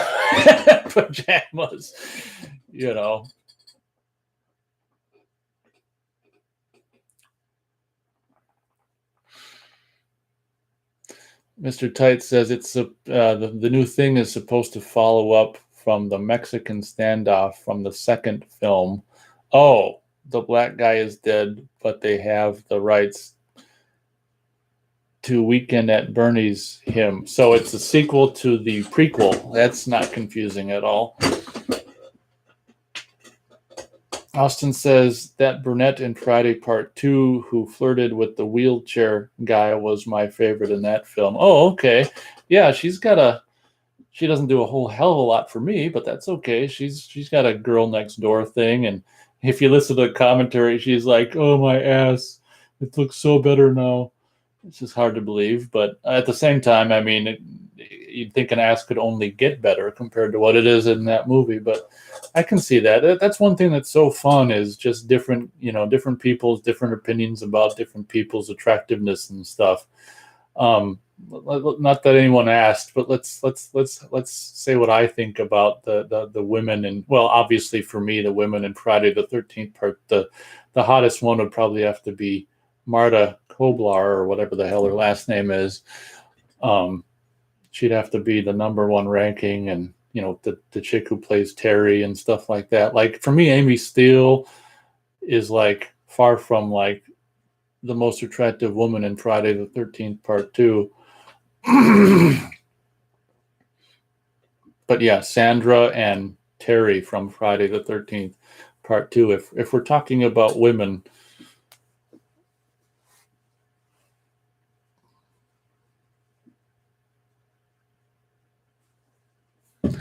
looks like we're ranking women from Friday the 13th movies. Iron Rooster says What about part 5? I can only assume you mean Friday 5.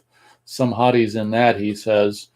Yeah, for me, once again, being a brunette guy, I mean, and not only that, but a breast man, obviously, Tina, the character of Tina from, I mean, it's kind of a no-brainer. I think everyone knew what my answer to that would be. Tina from Friday the 13th, part 5 would be my favorite woman from that movie, but that's kind of an obvious.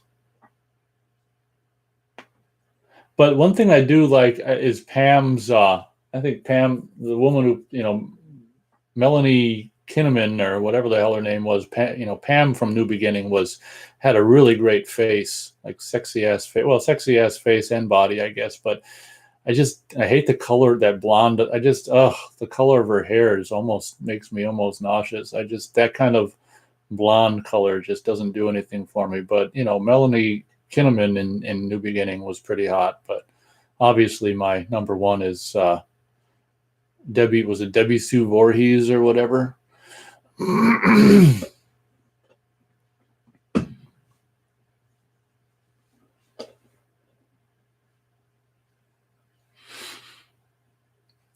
Actually, and another, if we're ranking women in Friday the 13th movies, I mean, the chick that gets paired up with Shelley in part 3 is like really, really hot too.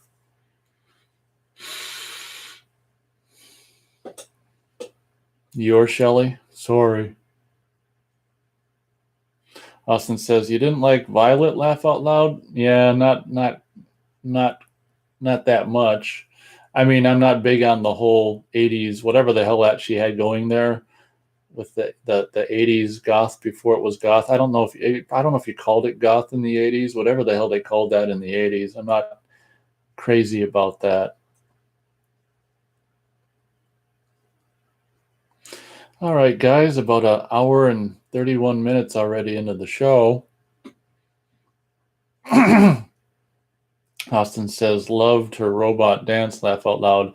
Yeah, that's a contribution that I can agree with that she brought to that movie, which was fun and classic and stuff.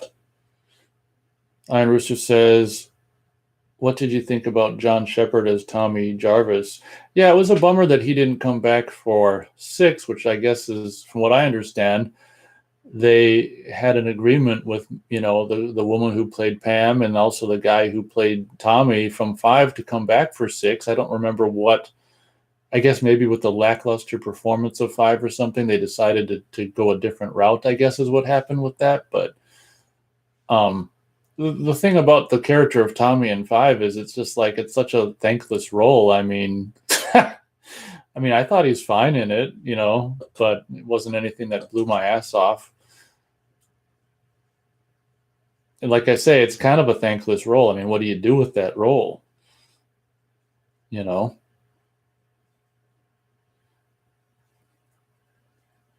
It'd be interesting if someone could fake, what that's called, deep fake John Shepard's face over Tom Matthews in part 6. That'd be interesting. But Tom Matthews in part 6 is classic in his own right, and luckily he had more of a character to actually freaking work with. I mean, the character of Tommy Jarvis in New Beginning was one of the most thankless roles in cinema history. It's just like, okay, what's my motivation? I'm insane. I'm pissed at the world. Oh my God. Okay. So Austin says glam goth was the style in the 80s. Okay. Yeah. Glam. Okay. Yeah. I'm never big on that and makeup and all that kind of crap. Iron Rooster says, I thought he was good, referring to John Shepard as Tommy. Yeah. I don't disagree. I think he was good, but again, he didn't have a whole lot to work with. Iron Rooster says, I would have liked to see him in 6. Yeah, that would have been interesting. Like I say, he would have had definitely more of a character to play with or to work with. Might be interesting to count the lines he's got in New Beginning. I mean, it's got to be a low number.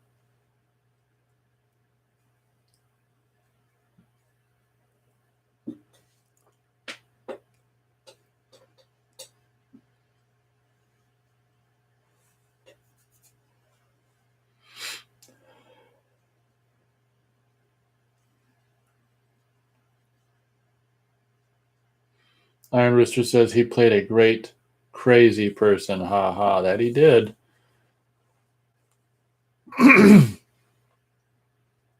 It almost seemed genuine. Yeah, obviously the thing they were going for with New Beginning and Tommy Jarvis was making him, seem like he could possibly be. Yeah. I don't want to ruin it for anyone who hasn't seen it. I'm pretty sure everyone here has, but people listen after the fact. It had to make him seem crazy, like he could be a potential suspect. And if you notice, he disappears and when people die and all this and that.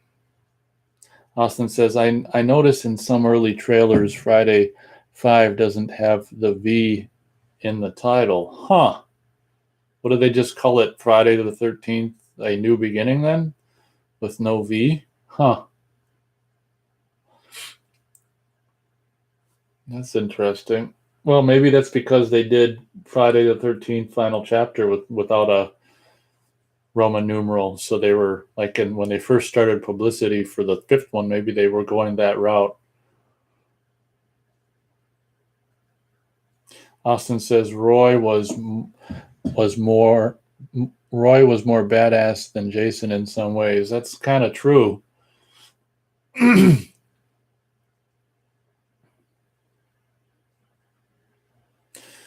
Before, when I was like 9 and 10 and stuff, before I ever saw any, Friday the 13th, and we'd go into the video store, and as a curious kid, I'd walk over to the horror section and look at the back of, Friday the 13th boxes and Nightmare on Elm Street boxes.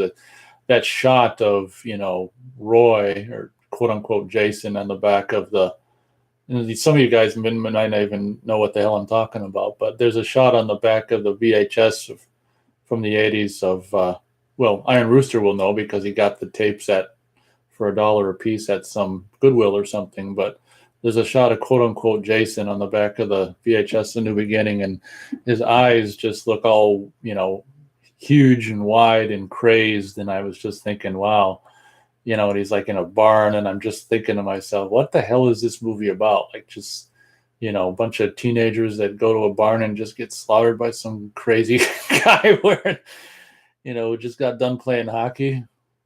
It was just fun to, look at the back of the boxes and hypothesize, as a 10-year-old or 11-year-old, what could this be? What could this movie be? And that shot of, because there's a shot of the cleaver going through Junior's neck, on the back of the VHS, and Pam with the chainsaw. It was just like, it just made me wonder what the hell this movie was about.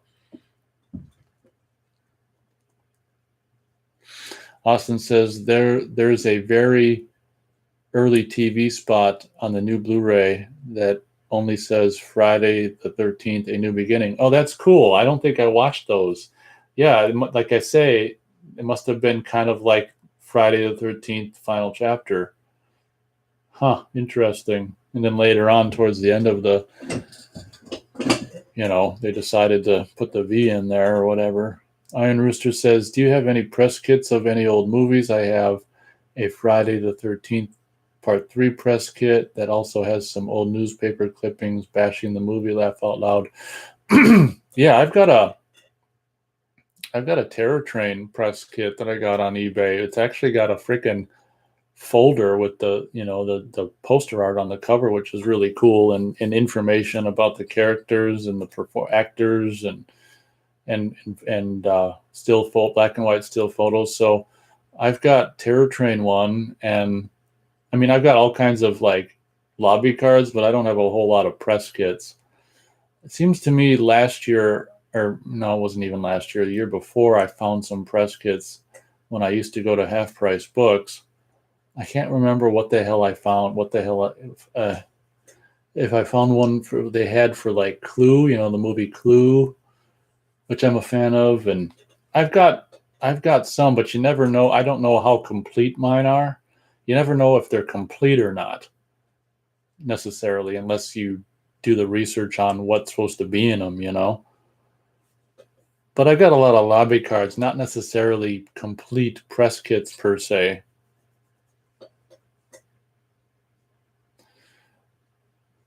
So like, so whoever you got the press kit from, like, had newspaper clippings of the Bashing movie, because I don't imagine that would have been put out in the press kit. So someone must have added those themselves or something. Austin does a quote for us. Junior, get in here and eat my fucking stew. It's about time, you fuckwad.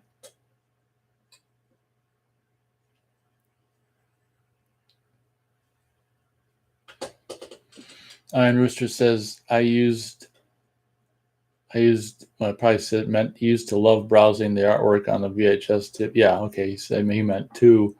Yeah, as a kid, impressionable young kid, and it's just like the forbidden horror section. I'd look at the back of the VHSs and I'd just be like, oh my God, who'd watch this stuff? And then I find myself a couple of years later seeking it out.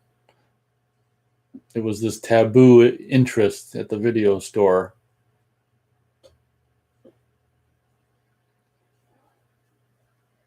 Iron Rooster says, that's cool. I love Terror Train. Yeah, I should show you guys that press kit. I don't know why I haven't yet. To be honest, I'm kind of afraid to even mess with the folder because I'd hate to, if I wrecked it, I'd like be so pissed off at myself. That's probably why I haven't shown you. And on the back, it's like a 20th Century Fox logo on the back of the folder. It's just so cool. Iron Rooster says, I have Halloween 5 press kit that has the artwork on the folder. That's cool. He also says, yes, it's hard to tell if they are complete. Yeah, there's really no way to even research if they're complete or not. I don't think you can really get any info on, or it's difficult to find info online what's supposed to be in them or whatever. He says, I think the clipping is from a Canadian newspaper. I need to dig it to check it again, to check again. Austin says, I have some Anchor Bay tins. Yeah, as you guys may or may not know, I showed my Halloween 5 Anchor Bay tin last fall. At the time, I didn't know. I kind of just, when I did the video, I kind of just assumed that was the only way Halloween 5 was available at the time, but I guess it wasn't. I guess, well, probably where I got it from, the normal version, understandably, was probably sold out, so I got the tin. Yeah, I got Halloween 5 Anchor Bay tin, and I think Evil Dead 2 tin. The only reason I got tins is because probably the normal version wasn't at the store. I mean, I didn't like the tins personally. I think those were the only 2 Anchor Bay tin DVDs I got.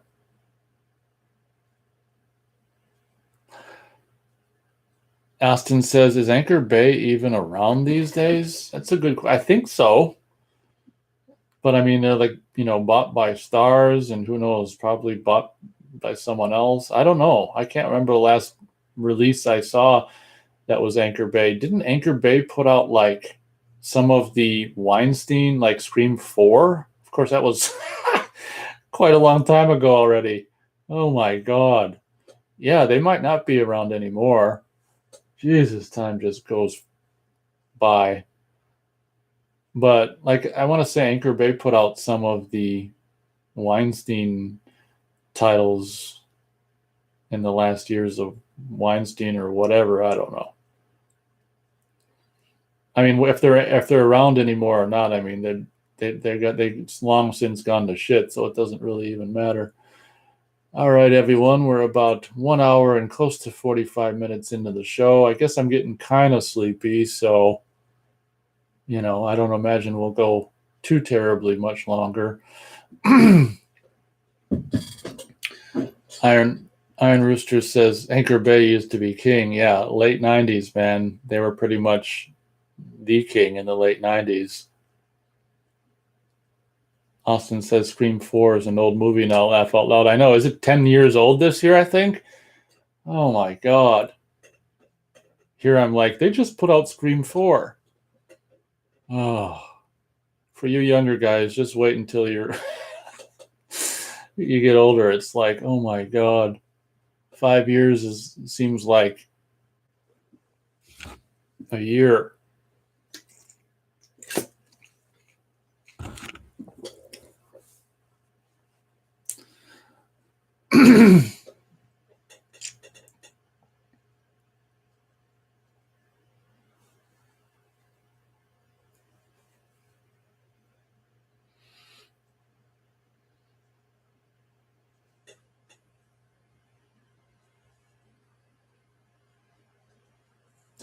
Yep, that's me being silent. Well, I guess the show up participation was kind of lackluster this week, but to be expected. Iron Rooster says, "Did you say that you worked in a video store a long time ago?" Well, I don't know. Yeah, I suppose now it is a long time ago because the last video store I worked in closed 10 years ago this June. So I guess it's kind of a long time ago. Yeah. So the first video store I ever worked in, well, I was like 16, and I ended up getting fired from that not long after I started. I don't know why, but I have a habit of getting fired. So I was a Mr. Movies. So I was like 16 and I got hired at Mr. Movies and got fired. Then I ended up going working at Suncoast, which wasn't a video store. It was a movie sales place in the mall that had a big selection. But of course, what happens when you have anything that specializes in anything? You've got an amazing selection, but then you're paying top dollar at Suncoast. So I worked there for 2 years. And that was my first experience with corporate, retail experience, and was just a pain in the ass. It's just like here, they gave us these flyers to hand out to people on the weekends and shit. And, then at the end of the night, we had a poster section in back where it was like all these movie posters, actual ones that they, use in theaters that were on cardboard and shrink wrapped.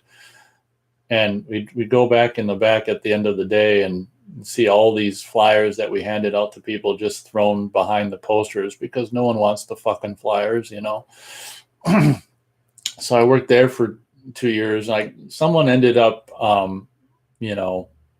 getting hired on and was actually bullying me and just being a fucking asshole. So I just quit that job. And then I actually got a job at a video update, but then I quit right away because I don't know.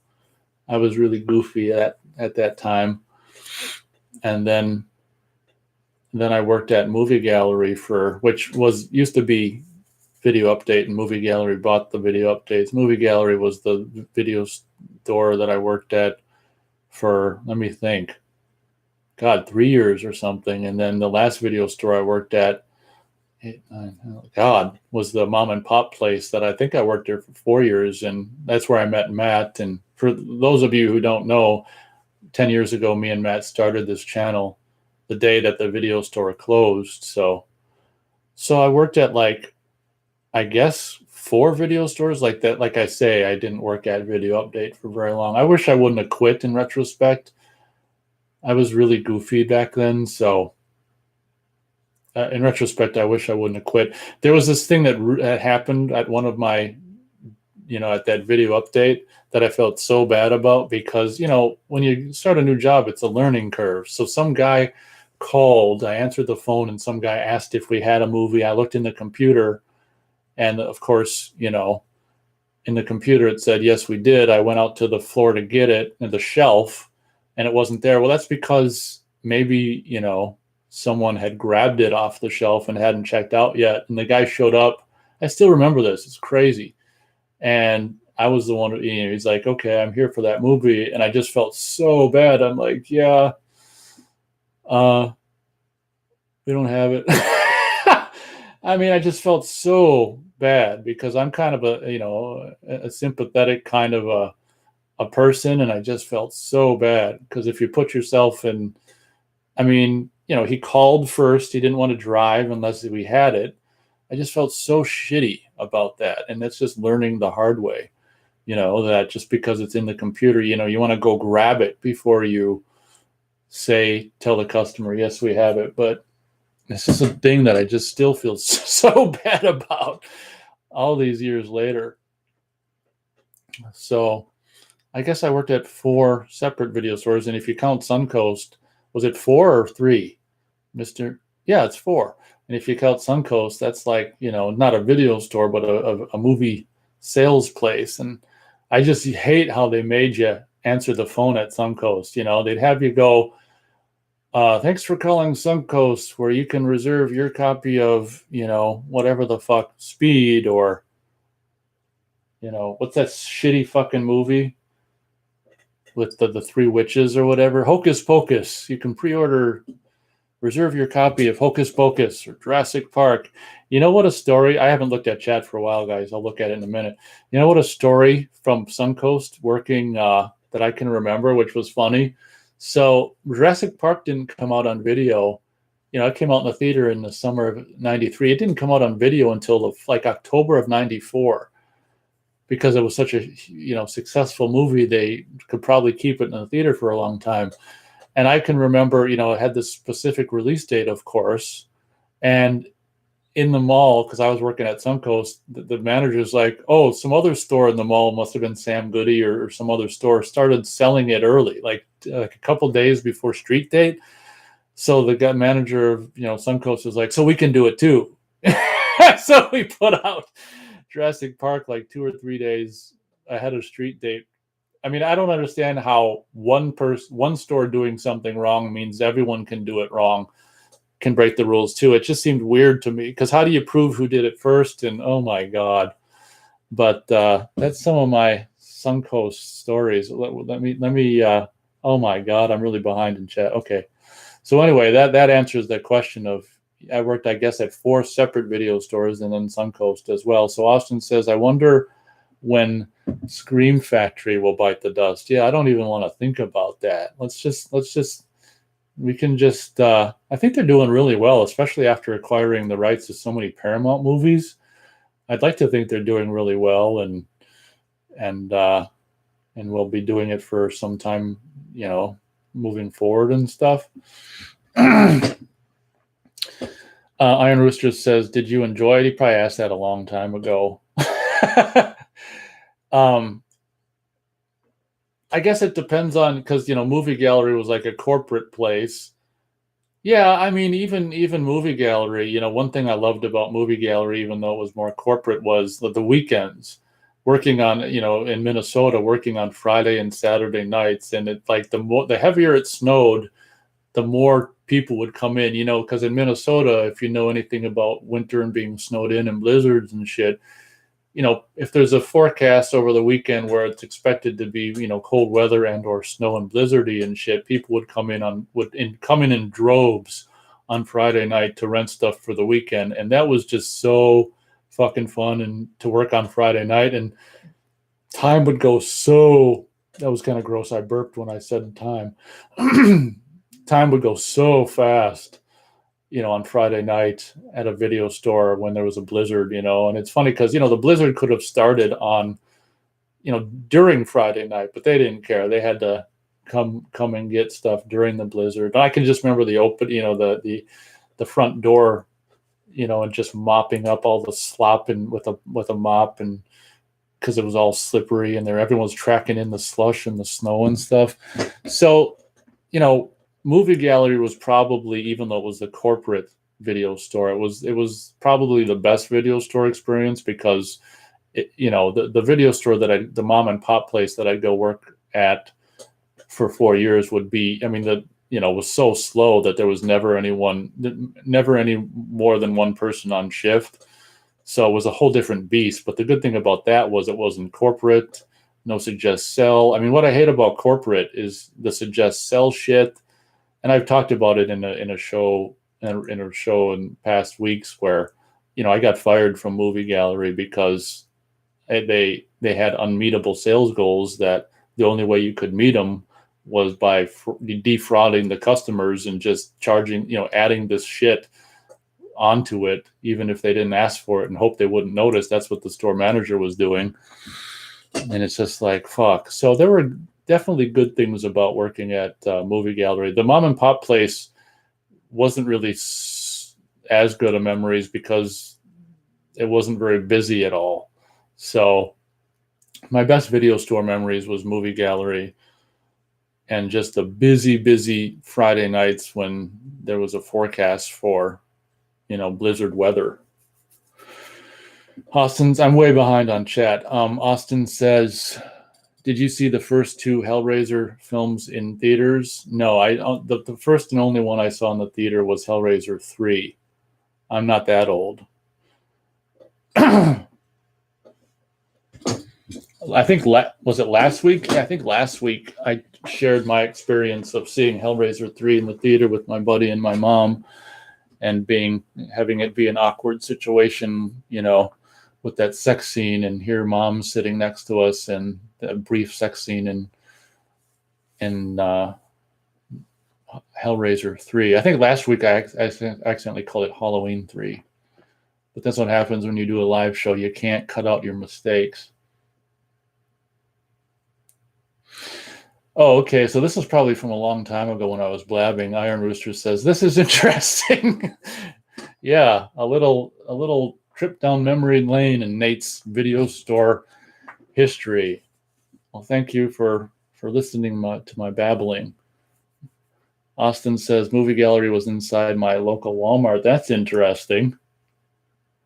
Iron Rooster says, Hollywood Video was a huge ass video store in my area. Yeah, when I was working at Movie Gallery, Hollywood Video was also big at the time. And it's so pathetic because right at the end, when Movie Gallery should have known that video stores were doomed, Movie Gallery bought Hollywood Video. Like when everyone knew that video stores were doomed, they did that. And it was just the biggest stupid bonehead move ever. So they basically bought Hollywood Video and they closed them.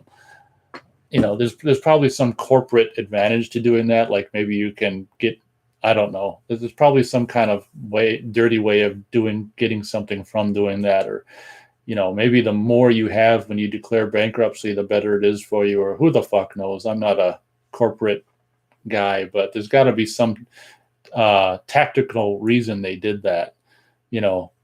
Buying another video store chain and just closing it down and then going out of business. Oh God. And then Movie Gallery was a company that was based in Alabama. So I've actually got a couple of these DVDs, the in-store trailer DVDs, and they play the latest trailers from the latest movies on home video. And then they'd play, and because the company was based out of Alabama, they'd have fucking country music videos on there. And for me, country music is the worst thing that ever happened to music on the planet. And I feel sorry if we got some country music fans listening, but this is just my opinion. And that was kind of brutal to listen to that shit. But Hollywood Video was big at the time I was at Movie Gallery as well. Austin says, the grocery store video rental is how I got into physical media collecting. Yeah, that's kind of cool. The old grocery store video rental. I can remember that now in retrospect, depending on the size of the grocery store or whatever. It was I can remember really small ones where it was just like, not a whole lot there, but maybe just the new stuff, Oh, well, thank you very much. Iron Rooster says, you are good. This is interesting stuff to me. I appreciate that. Yeah, it's kind of fun just reminiscing, and, more people will probably listen to this after the fact. Iron Rooster says, I think I still have my Blockbuster card. Yeah, Blockbuster was a company that I never really liked because they put a lot of mom and pops out of business. So I was always kind of anti-Blockbuster personally, but I understand that a lot of people have, good memories with Blockbuster. Another thing about Blockbuster that I always never liked is it was kind of the family, or the family video store. So they didn't have like unrated horror movies, I don't think, So it's just like, they're no fun. So I'm not a big Blockbuster guy at all. Kind of an anti-Blockbuster guy, but that's okay. I understand that A lot of people like Blockbuster, but that's fine. Iron Rooster says, I still remember the hot chick behind the counter at my favorite mom and pop video store called Southern Video. She was a 10. Oh God, I thought you said you said she was 10 for a second there. I'm like, yeah, the good old days. To be honest, I think that's why I got fired at movie gallery when I was 16, is because some of the girls that worked there were a little younger, and I mean older, and I was kind of I imagine that the girls got me fired. I would imagine. Probably unwanted attention from Nate. I wasn't going to mention it, but your comment reminded me. I mean, it's not like I was a stalker or anything.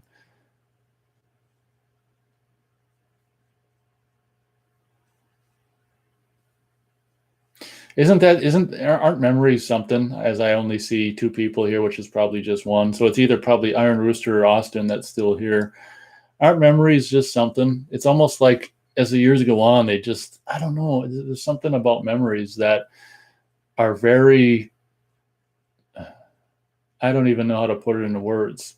Just if I can get a little mushy, something about these memories from, childhood or teen years, or maybe even older, even as I get older, even 20s and stuff, or from any time of your life, really, that something about, certain memories that are just so, I don't know, just magical, Austin says, I keep seeing stories about Suncoast being a pain in the ass to work at. Yep. I think I was there from 94 to 96, and I can attest to that. I hated when they told me to go alphabetize shit. Like now I'd have no problem with doing that, but back when I was a teenager, I didn't want to fucking alphabetize shit.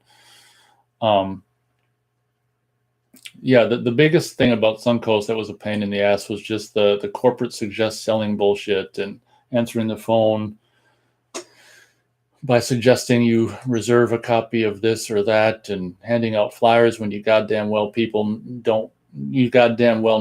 don't want them, and they just throw them. Then we got to pick them up after every shift off the floor, or just hidden behind shit. It's just like, yeah, Suncoast was a joke. I should showcase this.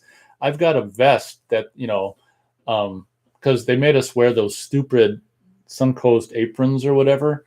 But for when Scream was going to come out on home video, not Scream, fucking Speed, they made a special Suncoast vest that has, I still got it, like the Suncoast logo on the chest and the Speed, home video artwork on the back. So I should show you guys that. That reminds me of that.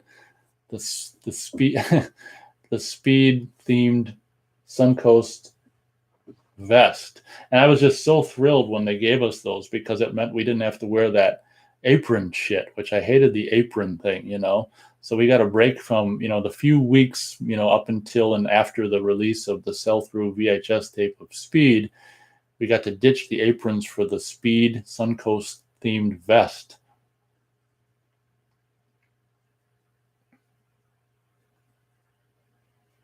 Iron Rooster says, I'm not a big country fan, even though I'm from the South. Laugh out loud. Yeah, nothing against people that do like country music, but for me, country music is just an abomination. Austin says, I remember my Blockbuster having a N64 demo going. Okay, there you go. Iron Rooster says, it's good to reflect. Yeah, I mean, I guess the older you get, that's what people who are old do. The older you get, the more you reflect, because there's more behind than there is ahead, Luckily. Iron Rooster says that would be a cool video, probably referring to the vest. Yeah, why don't I try to remember to do that? Dig out. Well, I actually know where it is. I think I know where that vest is. I hope so. I've been meaning to do a video about that for years. And it actually, if my math is correct, I think it's the 25th. Is it the 25th anniversary of Speed this year? So it'd be the perfect year to do it. I'm just, it's a bummer that, I didn't get to keep a Suncoast branded apron.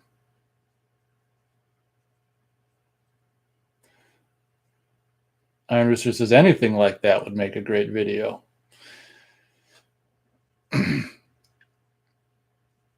Austin says, I had a local video store called, I don't even know how to pronounce, Aardvark Video. You would have loved it. Aardvark.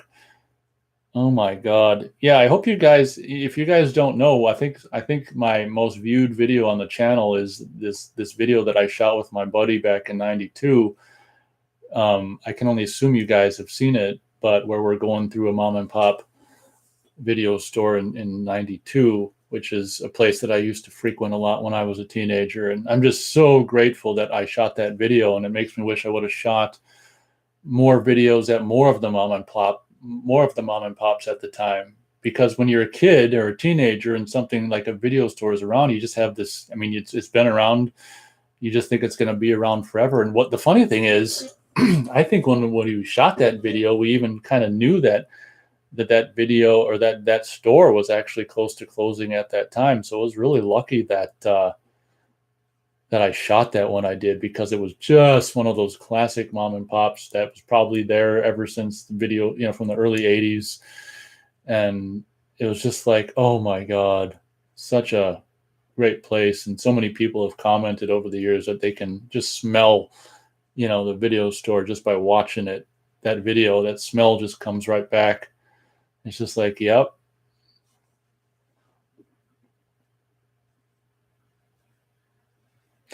Iron Rooster says, I think so, but I will check it out again. Yeah, I can only assume a lot of you guys have already seen it. I'm seeing 5 people here now, which means possibly 4, which is cool. I think that's the most that have been here all night that I've seen. So welcome, everyone. About 2 hours and 7 minutes into the show. I guess I can go for a while longer. It'd be nice if more people wanted to chat, but if they don't, that's also cool. No pressure. But for the last, I don't know, who the hell knows how long, 45 minutes or 30 minutes, I've been talking about my having worked at 4 video stores and then a Suncoast in my teen years and 20s and stuff. I've just been reflecting about that, the goods and the bads, well, mostly bads of Suncoast, and trying to reflect on more of the goods of Movie Gallery. I'm trying to think. Yeah, I mean, since it's not like I have really any memorabilia from Movie Gallery to show in a video. I mean, it'd be kind of boring to show you the DVD, the monthly Movie Gallery DVD disc. Here it is. Here's what the disc looks like. Whatever the hell it is. It's August 2006. Amazing, isn't it? Yeah. Pardon me.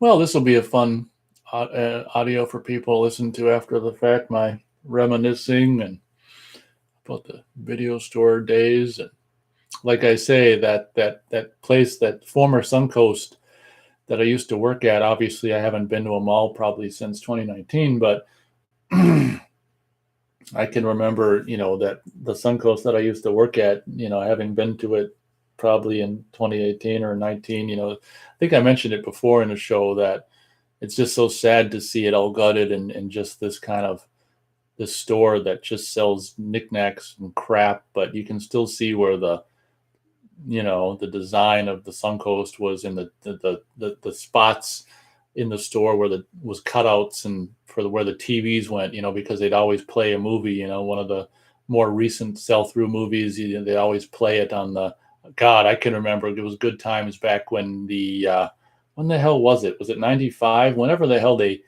put out for the very last time on VHS, THX mastered versions of the Star Wars trilogy, probably 95 or something. And those were good times because that was a new release. So we were playing the original Star Wars movies on on repeat in the store. And I remember some customers, probably teenagers or 20 somethings in there going, man, you're lucky you get to work here with, because you just have, Star Wars original movies on repeat. I'm like, yeah, man, I'm right there with you.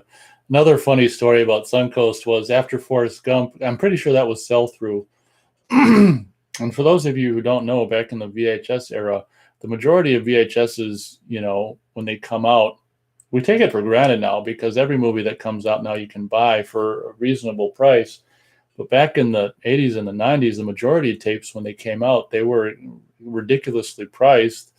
And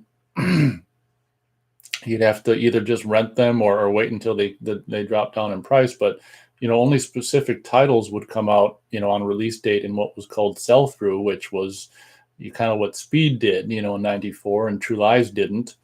And so when a movie came out in sell through, we'd play it in the store to sell it. And I can remember Forrest Gump came out in sell through when it first came out on VHS, and we were playing Forrest Gump, and that was a tricky title because I think it was PG-13 and there was Vietnam scenes. And I can remember, it's like, technically you probably shouldn't have been playing it because it was like, I think there's a Vietnam scenes and they're like saying, God damn it, Forrest or whatever the fuck the dialogue is. And I'm pretty sure there's someone says, God damn it or whatever. And technically, I mean, I can understand being in a mall and, some grandma or someone being a soccer mom being in there, and someone complained to the manager about why are you playing this movie with that language? And the manager's answer was, it's Vietnam.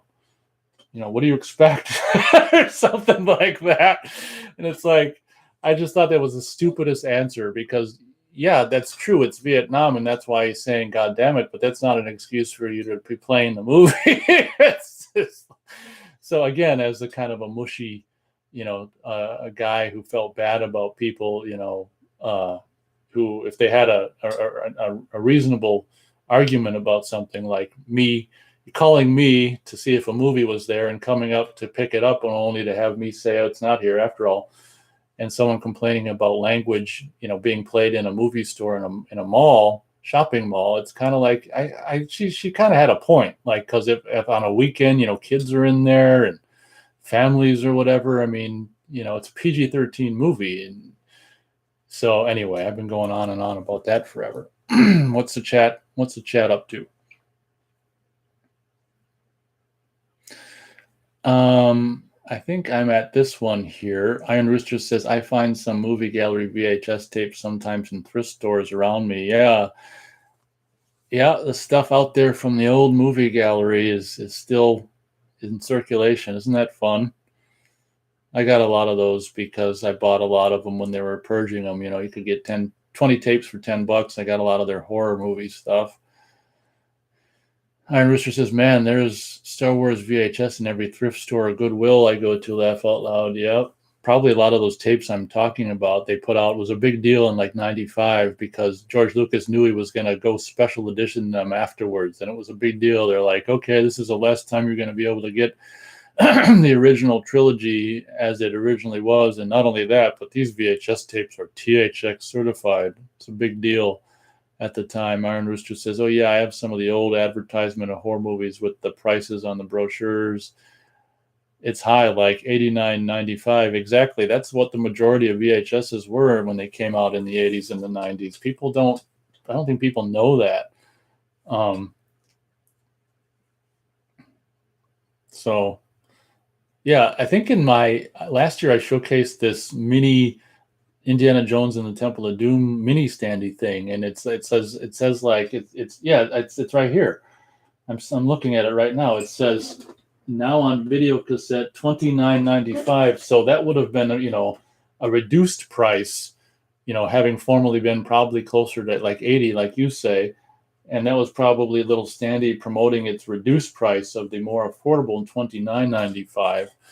And it's just like, yeah, people don't know that the majority of VHSs in the 80s and the 90s were, you didn't get to buy on release day. It was only specific movies like Speed, Hocus Pocus, Dennis the Menace, whatever the hell, Forrest Gump, whatever they decided. It was so weird to me. And it was like, how did they decide what goes sell through or not, because I can remember Total Recall went sell through on release day, but Terminator 2 didn't. Luckily, Terminator 2 wasn't copy protected, so as a 14-year-old, I was very grateful about that.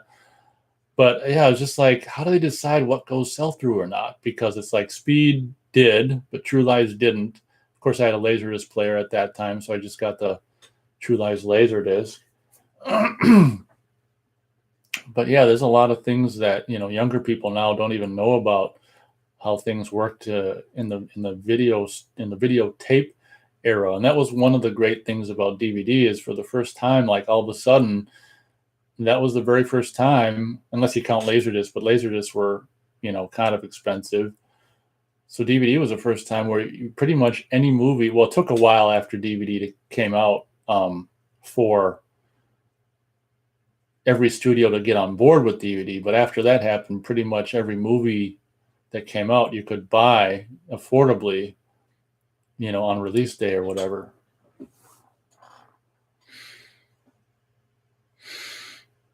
Austin says, how much longer do you think the 4K disc format is going to be around? Yeah, that's a good question. I'd like to think that, it'll die off and Blu-ray and DVD will still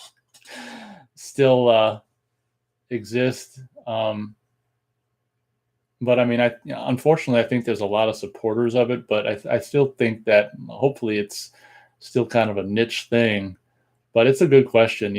I guess the thing I worry about most is not only 4K disc dying off, but all disc formats. That's what I do my best to not worry about that, because after all, all these niche labels like Vinegar Syndrome, Scream Factory, Shout Factory, whatever else I'm forgetting, Arrow Video. I mean, they're doing really good business. So I really hope that, the old physical media can hang around for, it'd be nice if it could hang around for the rest of my life, but every year it's still around. I'm grateful, but it'd be nice if 4K disc could go to hell, but and die. But I don't know. I have this horrible feeling that it's I don't know. It's hard to say how many people are supporting it. Austin says, do you have Apocalypse Now on Blu-ray? I've just got a couple DVD versions of that movie. I'm not a big fan of it.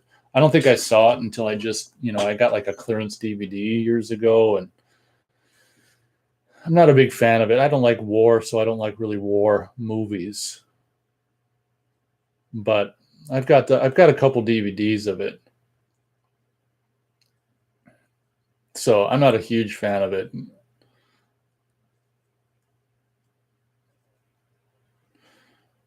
Iron Rooster says, my favorite VHS tape that I have is Friday the 13th, Part 3, Paramount release, still sealed. Don't see the Paramount release sealed with the Paramount stamps much anymore. So is that a different one from the dollar one that you found, or is that the dollar one you're talking about? Either way, that's cool. I'm pretty jealous of that find when you found all those dollar sealed Friday VHS tapes, even though they were I can't remember the name of that cheapy version, but that's still cool. Austin says, DVD changed the sell-through thing. Every movie was available to buy on release day. Exactly. Wasn't that great? That I was kind of doing that to an extent with Laserdisc, but still, like, if you even got like let's say there was a movie that was just under 2 hours, so it was just one disc, like The Shadow or The River Wild, things that I bought for new on Laserdisc back in the 90s. I mean, you're still paying $35. So when DVD just changed this, things for movies in such a great way. I mean, not only was it just quality sound, quality picture, but like you say, once it took a while for all the studios to get on board. I want to say like a year and a half or something for all the studios to get on board. But once that happened, it was good frickin' times with DVD. Oh my God, like anything, finally, for the very first time, excluding Laserdisc, of course, but see, Laserdisc, you couldn't go to Target or Best Buy and get them. For the very first time in movie home video history, you could go to Target or any Target or Best Buy and get, the newest movie on home video. That was great. I was just so great, just so glad that because I was in my young 20s then, and I was I think like the only time I was an early adopter of something was DVD, and it was just like, oh my God, what a beautiful time, you know, to have been an avid DVD supporter and user since day one with DVD. And like I said, the only thing that was frustrating was it took a year or a year and a half for all the studios to get on board.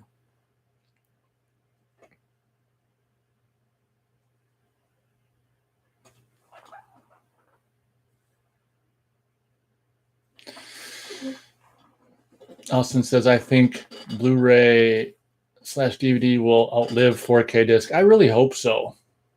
That would be really nice. And like you've said before, I mean, it's just so cool that DVD is still going strong. That is just so cool. Iron Rooster says, I think I have a Slumber Party Massacre on 4K. I think that's it, though. Yeah, from what I understand, I don't think there's a 4K disc of Slumber Party Massacre, unless you're just talking about a 4K scan, because there's a steelbook that is a more recent 4K scan of Slumber Party Massacre. But from what I understand, it's not on actual 4K disc. Austin says Apocalypse Now is like the first horror movie / war movie combination, and I think it's brilliant for mixing genres like that. Well, that's cool. I mean, I'm glad you like it. I don't. I'm just such a anti-war guy that I can't really enjoy really a war movie. But that's just me. I mean, I'm glad you enjoy it. Iron Rooster says, no, the dollar one was the Gateway. I have the Paramount release also. Oh, okay. Well, that's really cool. So you've got a sealed Paramount Part 3 release? Wow, that's beyond cool. Iron Rooster says there's a Paramount release, and then there's the 1988 release, then the 94 Gateway release. Okay. Well, that's really cool. Austin says getting a DVD player in 1999 was pretty epic and cutting edge time.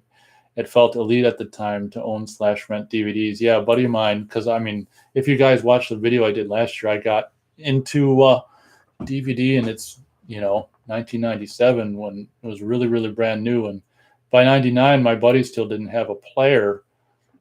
And I actually I spent the winter in Washington State, and I actually lent him. It was kind of dumb because he could have broken it, but I was such a good friend, I lent him a DVD player for the winter.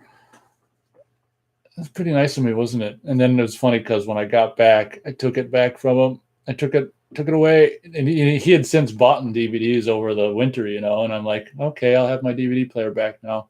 I can't believe it wasn't broken, to be honest, but that's the kind of friend I could be, I guess.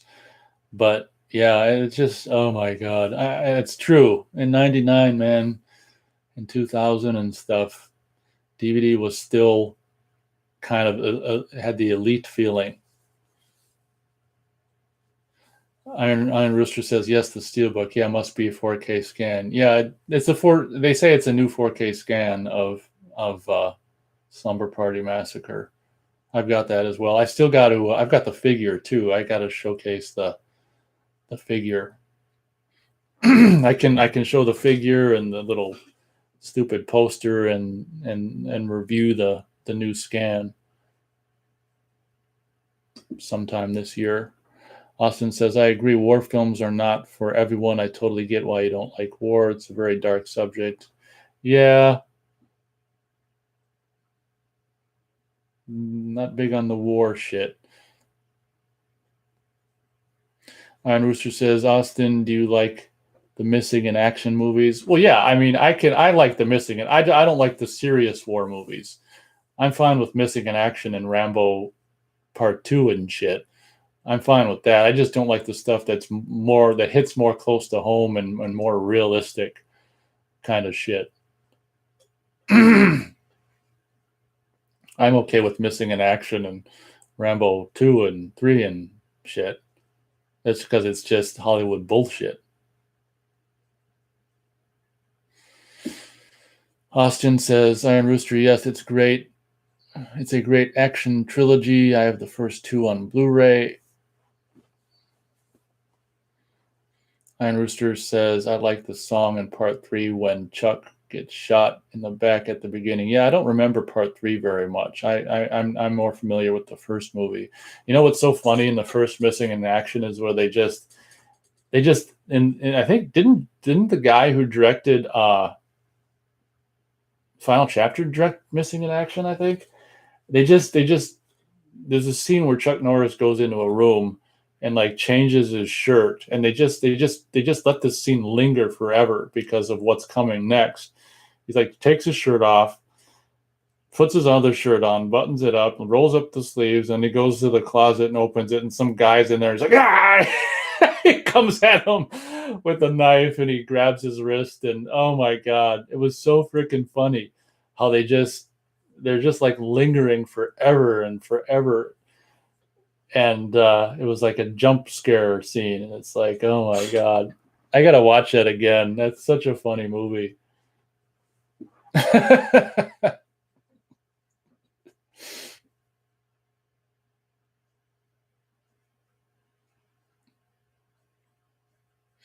Iron Rooster says yes to something. Austin says, Iron Rooster, that opening is so tragic. Yeah, I don't remember Missing in Action 2 or 3 very well. I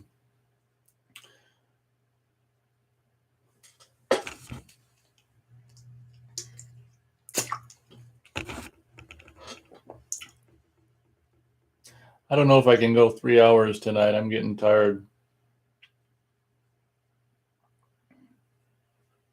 We're about 2 hours and 26 minutes into the show.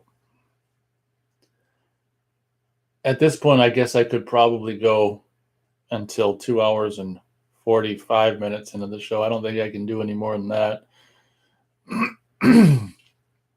I don't know. Based on today's turnout, I don't know what the future holds for the show during the summer months. I might have to shit, I don't know.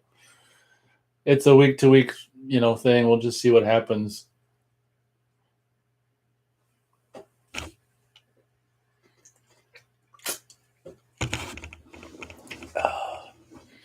You can't really make a decision based on any one show. But like I say, we've got pretty big UK contributors like Gary Page and Will Powell and stuff. And if you're doing this when they're asleep, obviously they can't contribute.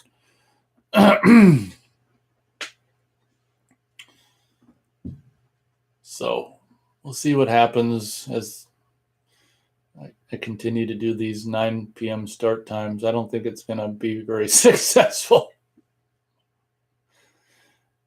I suppose I could start earlier. I don't know if that matters. I don't frickin' know.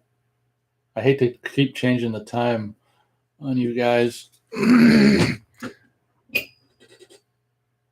Iron Rooster says, I'll get Rush Week 1989 in the mail tomorrow. I'll let you know how it is.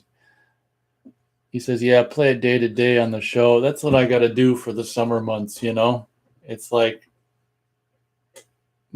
having changed the time now to a time that's not convenient for Europe people, it's really cutting down on the listenership live and the participation in the chat, because we'd have up to, we'd have like 2 guys from the UK, maybe even 3. And then, when C-Snap used to show up, he's from Ireland. So, 2 to 4 extra people. So doing it at this time, I don't know, it really screws up that situation. So who knows, maybe I could frickin' go back to 1 p.m. We'll just see. As I said, week to week, whatever. I'm seeing 4 people here now, which might mean really 3. But we'll do like, I don't frickin' know. Probably 1 or 2 more of these 9 p.m. start times. I don't imagine that the live listenership is going to increase because, like I say, it's a bad time for Europe, and maybe I should start earlier. Maybe I should start. I guess I could start earlier. Maybe 9's a little late to start. I'll think about it.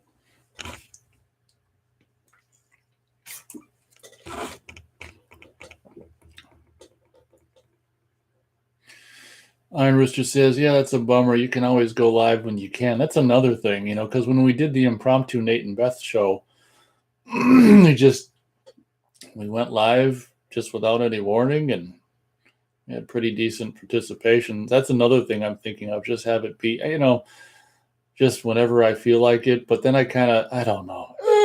I'm one of these people that kind of feels like the least I can do is let people know when I'll be on in case they want to show up. But it's when we did that Nate and Beth show impromptu, it's kind of like the same amount of people showed up for that as show up for the scheduled show. So it's like maybe I don't need to do it scheduled.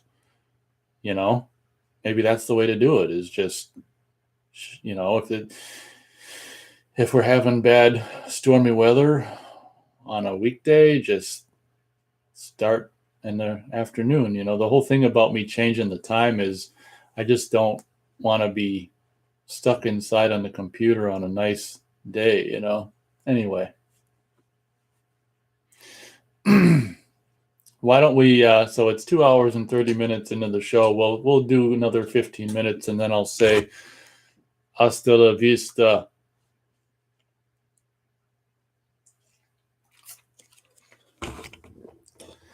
Iron Rooster says, yeah, it's a gamble, can't ever tell. Yeah, exactly. If just as many people show up to a random unannounced show as they do to a set schedule, maybe that means you don't need a set schedule. And chances are 9 p.m. is too late of a start time, because even when we did the Nate and Beth show, I don't remember what time we started, if that was 7 p.m. I think maybe 9 p.m. is too late of a start time. So it's possible for those of you who are listening now and after the fact that next Thursday might be a Nate and Beth show. And I'm thinking, because 9 p.m. is kind of late to start for her. So it's possible that next Thursday, maybe we could do I'm not promising anything, but a Nate and Beth show, and maybe start earlier, like at 6 or 7 or something. Yeah. I'd have to, pardon me. Obviously I can't, without talking to her, I can't confirm anything, but maybe if I find out in advance or something, I could make a short video to let people know, because that's something that I could maybe try next week, is like, if we do Nate and Beth's show next Thursday, maybe start at 6 or 7 p.m. Central, because this starting at 9, I mean, I don't know, the turnout is not much.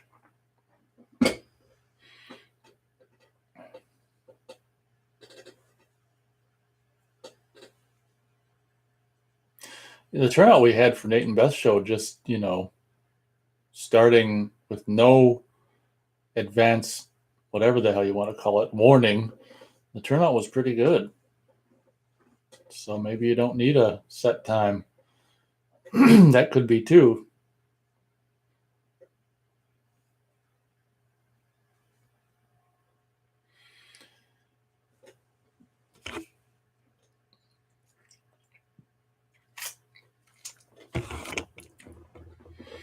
Iron Rooster says, yeah, that was a good turnout. Why don't I see if I can possibly tentatively convince her to do a Nate and Beth show next Thursday, maybe starting at 6 or 7 or something. No promises, but if I talk to her more about it, I'll let you guys know as soon as I know. And because I'm thinking, based on tonight, that 9 p.m. is too late to start. I don't need to start that. Great end to the show this week. But anyway, I think one thing I've definitely learned tonight is 9 p.m. is too late to start. So I'll probably, if nothing else, I'll probably change the start time. If I stay to something scheduled, I'll probably maybe change it to 7 start time, or who the hell knows, or random. But I think based off tonight, the 9 p.m. is too late a start time. Austin says, do you have From Beyond on Blu-ray? I actually do. I ended up getting it previously viewed. And I've kind of have it in a pile to review. I think I got it Shit.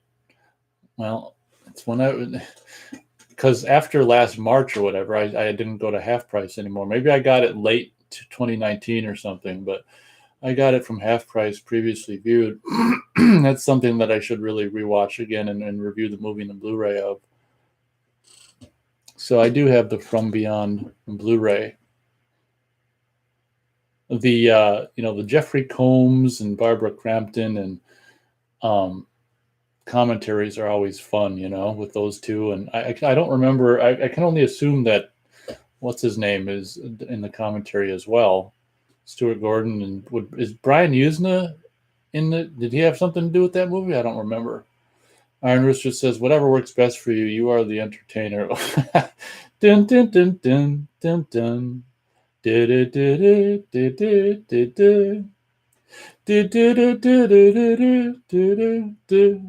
Well, thank you very much for the compliment. I'm the court jester. I'm jester. I'll figure out something. I think one thing I think for sure is that 9 p.m. is too late of a start time. I was even, looking at the clock, 7 p.m., 8 p.m. I'm like, why the hell did I tonight? And just why did I don't know why. Why did I have the show start so late? Why did I choose 9 p.m.? I don't understand that. So maybe I'll change the start time before next week's show and let you guys know. Who the hell knows? Or just have it be a random. So here's before I leave you guys tonight, here's a question I'm putting out there to all two of you. In your opinion, would you rather have a set day and time, or what do you prefer? Or just have me just show up when I want to show up? I'm just curious about your input. Iron Rooster says, I need to watch From Beyond. Yeah, it's kind of cool. It's no Reanimator, but it's definitely cool. Classic Stuart Gordon and Barbara Crampton and Jeffrey Combs. The thing I don't like about it is Jeffrey Combs is I think he was just born to play Herbert West, and I don't remember much about From Beyond, but I mean, I think I don't know. It's not Herbert. I mean, I don't know. For me, seeing him as anything but Herbert West it's just like futile. So it's Jeffrey Combs in yet another Stuart Gordon movie, but he's not Herbert West, and I just feel like, oh man, I wish Jeffrey Combs could have done just a plethora of movies as Herbert West, because, he was just so good as Herbert West. Iron Rooster says, did you say you watched Castle Freak? That had some brutal scenes in it. I don't think I ever really talked about it, but, I saw that way back in the day when it first came out. And one thing I liked about it was, I think, was it Richard Band? He did some kind of, did he do the music for it? It was actually like acoustic, real like violins and stuff. I'm not a fan of Castle Freak, but it was kind of cool. That's when Paramount was like, or not Paramount, Full Moon was like, this is like one of the first Full Moon movies that came out after they were like dropped by Paramount. So it was the beginning of the end for Full Moon, and Full Moon's trying to, to hang on, So yeah, Castle Freak is like the beginning of the end for Full Moon, but compared to what they're doing now, Castle Freak is amazing. I mean, obviously on film, and filmed in I think Europe, in a real castle, or not a real necessarily castle, but a real European dungeon environments or whatever. I still think the thing I don't like about that is like how, whenever there's a movie like, Dario Argento's half of Two Evil Eyes, the cat or the Black Cat, and whenever there's like, cat abuse in a horror movie like that, when the Castle Freak grabs the cat by the tail or whatever and drags him back into the frickin' chamber he's kept in or whatever, that kind of stuff where a cat looks like it's in pain or suffering always bothers me. But yes, the unrated version, I don't know if there's a rated version of Castle Freak, but at any rate, unrated version of Castle Freak definitely did go there, didn't it? Iron Rooster chimes in with some feedback. He says, "I'm good with whatever you decide. I know that's not much input." Laugh out loud. Well, it's the input I asked for, so it's more than I can say for Austin's feedback. Iron Rooster says, "Yeah, the animal abuse thing is cringy." Yeah, and that's one thing. That's the one thing I don't like about Friday the 13th, 1980, is the on-screen murder of a snake. That's probably my one gripe about the movie. Austin says there is a rated version of Castle Freak. That's what I kind of thought. And before I leave you guys with 5 minutes left of show left, does Austin have any thoughts about, would he prefer a set day and time, or would he be just cool with? I think he's pretty much online 24/7. So would he be cool with just no set date and time for the show and just having me show up whenever the hell I feel like it? And anyone who's listening after the fact, please feel free to chime in with your thoughts as well in the comments, because it's something that I'm asking myself and you guys, obviously. So getting down close to 4 minutes left. T-minus 4 minutes and counting of show left. Oh, as I stretch. Well, as always, I appreciate you guys for showing up and contributing in the chat. Definitely got some reflection out of me and video store and or Suncoast years. And I'll try to remember to, if I can remember after I end the show now, to try to go find that Suncoast, / speed VHS promotional vest. That's kind of cool. Show you guys. Iron Rooster says, got anything Blu-ray you are thinking about buying soon? I don't think so. I've got a bunch of stuff that I've had in the cart in Amazon.com forever. I just recently bought and watched for the very first time a movie that's not exactly horror, but it's something that, I like because it's like, early 80s and kind of more or less outdoorsy, which is a movie that I never saw. I just blind bought the Kino Lorber Blu-ray of. I enjoyed it. It was what I hoped it would be. It's Continental Divide with one of John Belushi's last movies, and some other chick in it. I guess it's a Steven Spielberg, executive produced movie, but it was cool. I'm gonna probably, review that movie in Blu-ray soon. So I can't remember what's in my cart. I've got a bunch of stuff in my cart, but nothing that's I can. Well, of course, I'm almost, nearly 3 hours into the show. I can't really think right now either, so can't really think of anything that's coming up. The Grizzly Blu-ray is supposed to come out this month, and I had that, like in the cart, but that then became unavailable recently, and I'm like, well, that's no good. So I hope that the Grizzly Blu-ray that's coming out this month doesn't become something that's hard to get or whatever, because I still don't have Grizzly on Blu-ray. And then, of course, I think this month is the James Garner movie Tank. Kino Lorber is going to put that out, which I'm going to buy. And I don't know I think it's next month, Explorers and King Kong and stuff.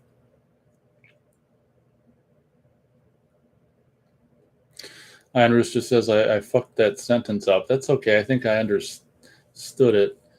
Iron Rooster says, he knows you're alone is the only thing I'm looking forward to. Okay, yeah, I think I'm good with the DVD of that personally, but that's cool. That's the title you're looking forward to. Yeah, I was all ready for Grizzly, the new Blu-ray coming out of Grizzly and Explorers and King Kong and whatever else. I've got some other things I've got the Blu-ray of Cut and Run in my Amazon cart forever. I should probably get it before it goes out of print. That's a kind of a fun movie. It's got a really hot naked chick in it, but about 60 seconds and counting left, guys. Thank you very much for showing up. We might as well say our goodbyes right now. Since I opened the show with a song, I think I'll spare you guys and not do any more singing this week. Oh, Iron Rooster says, never watch Grizzly. That's a classic if you like 70s. Yeah, it's Jaws with claws. So Grizzly's a classic. It's probably on YouTube, I would imagine, or maybe Tubi TV or Amazon Prime or something. Mr. Tight White, we're just going to leave. The show's going to be over. Mr. Tight White says, yo. Yo. Oh, after the show, I'll try to go look at your little video, your news video thing. Iron Rooster says, later, man. Mr. Tight White says, yo. He's showing up right as we are, as the show is ending. So, all right, guys. Hope to see you guys next week. Thank you very much for showing up and participating this week. And we'll see you next time. Iron Rooster says zombie theme fading.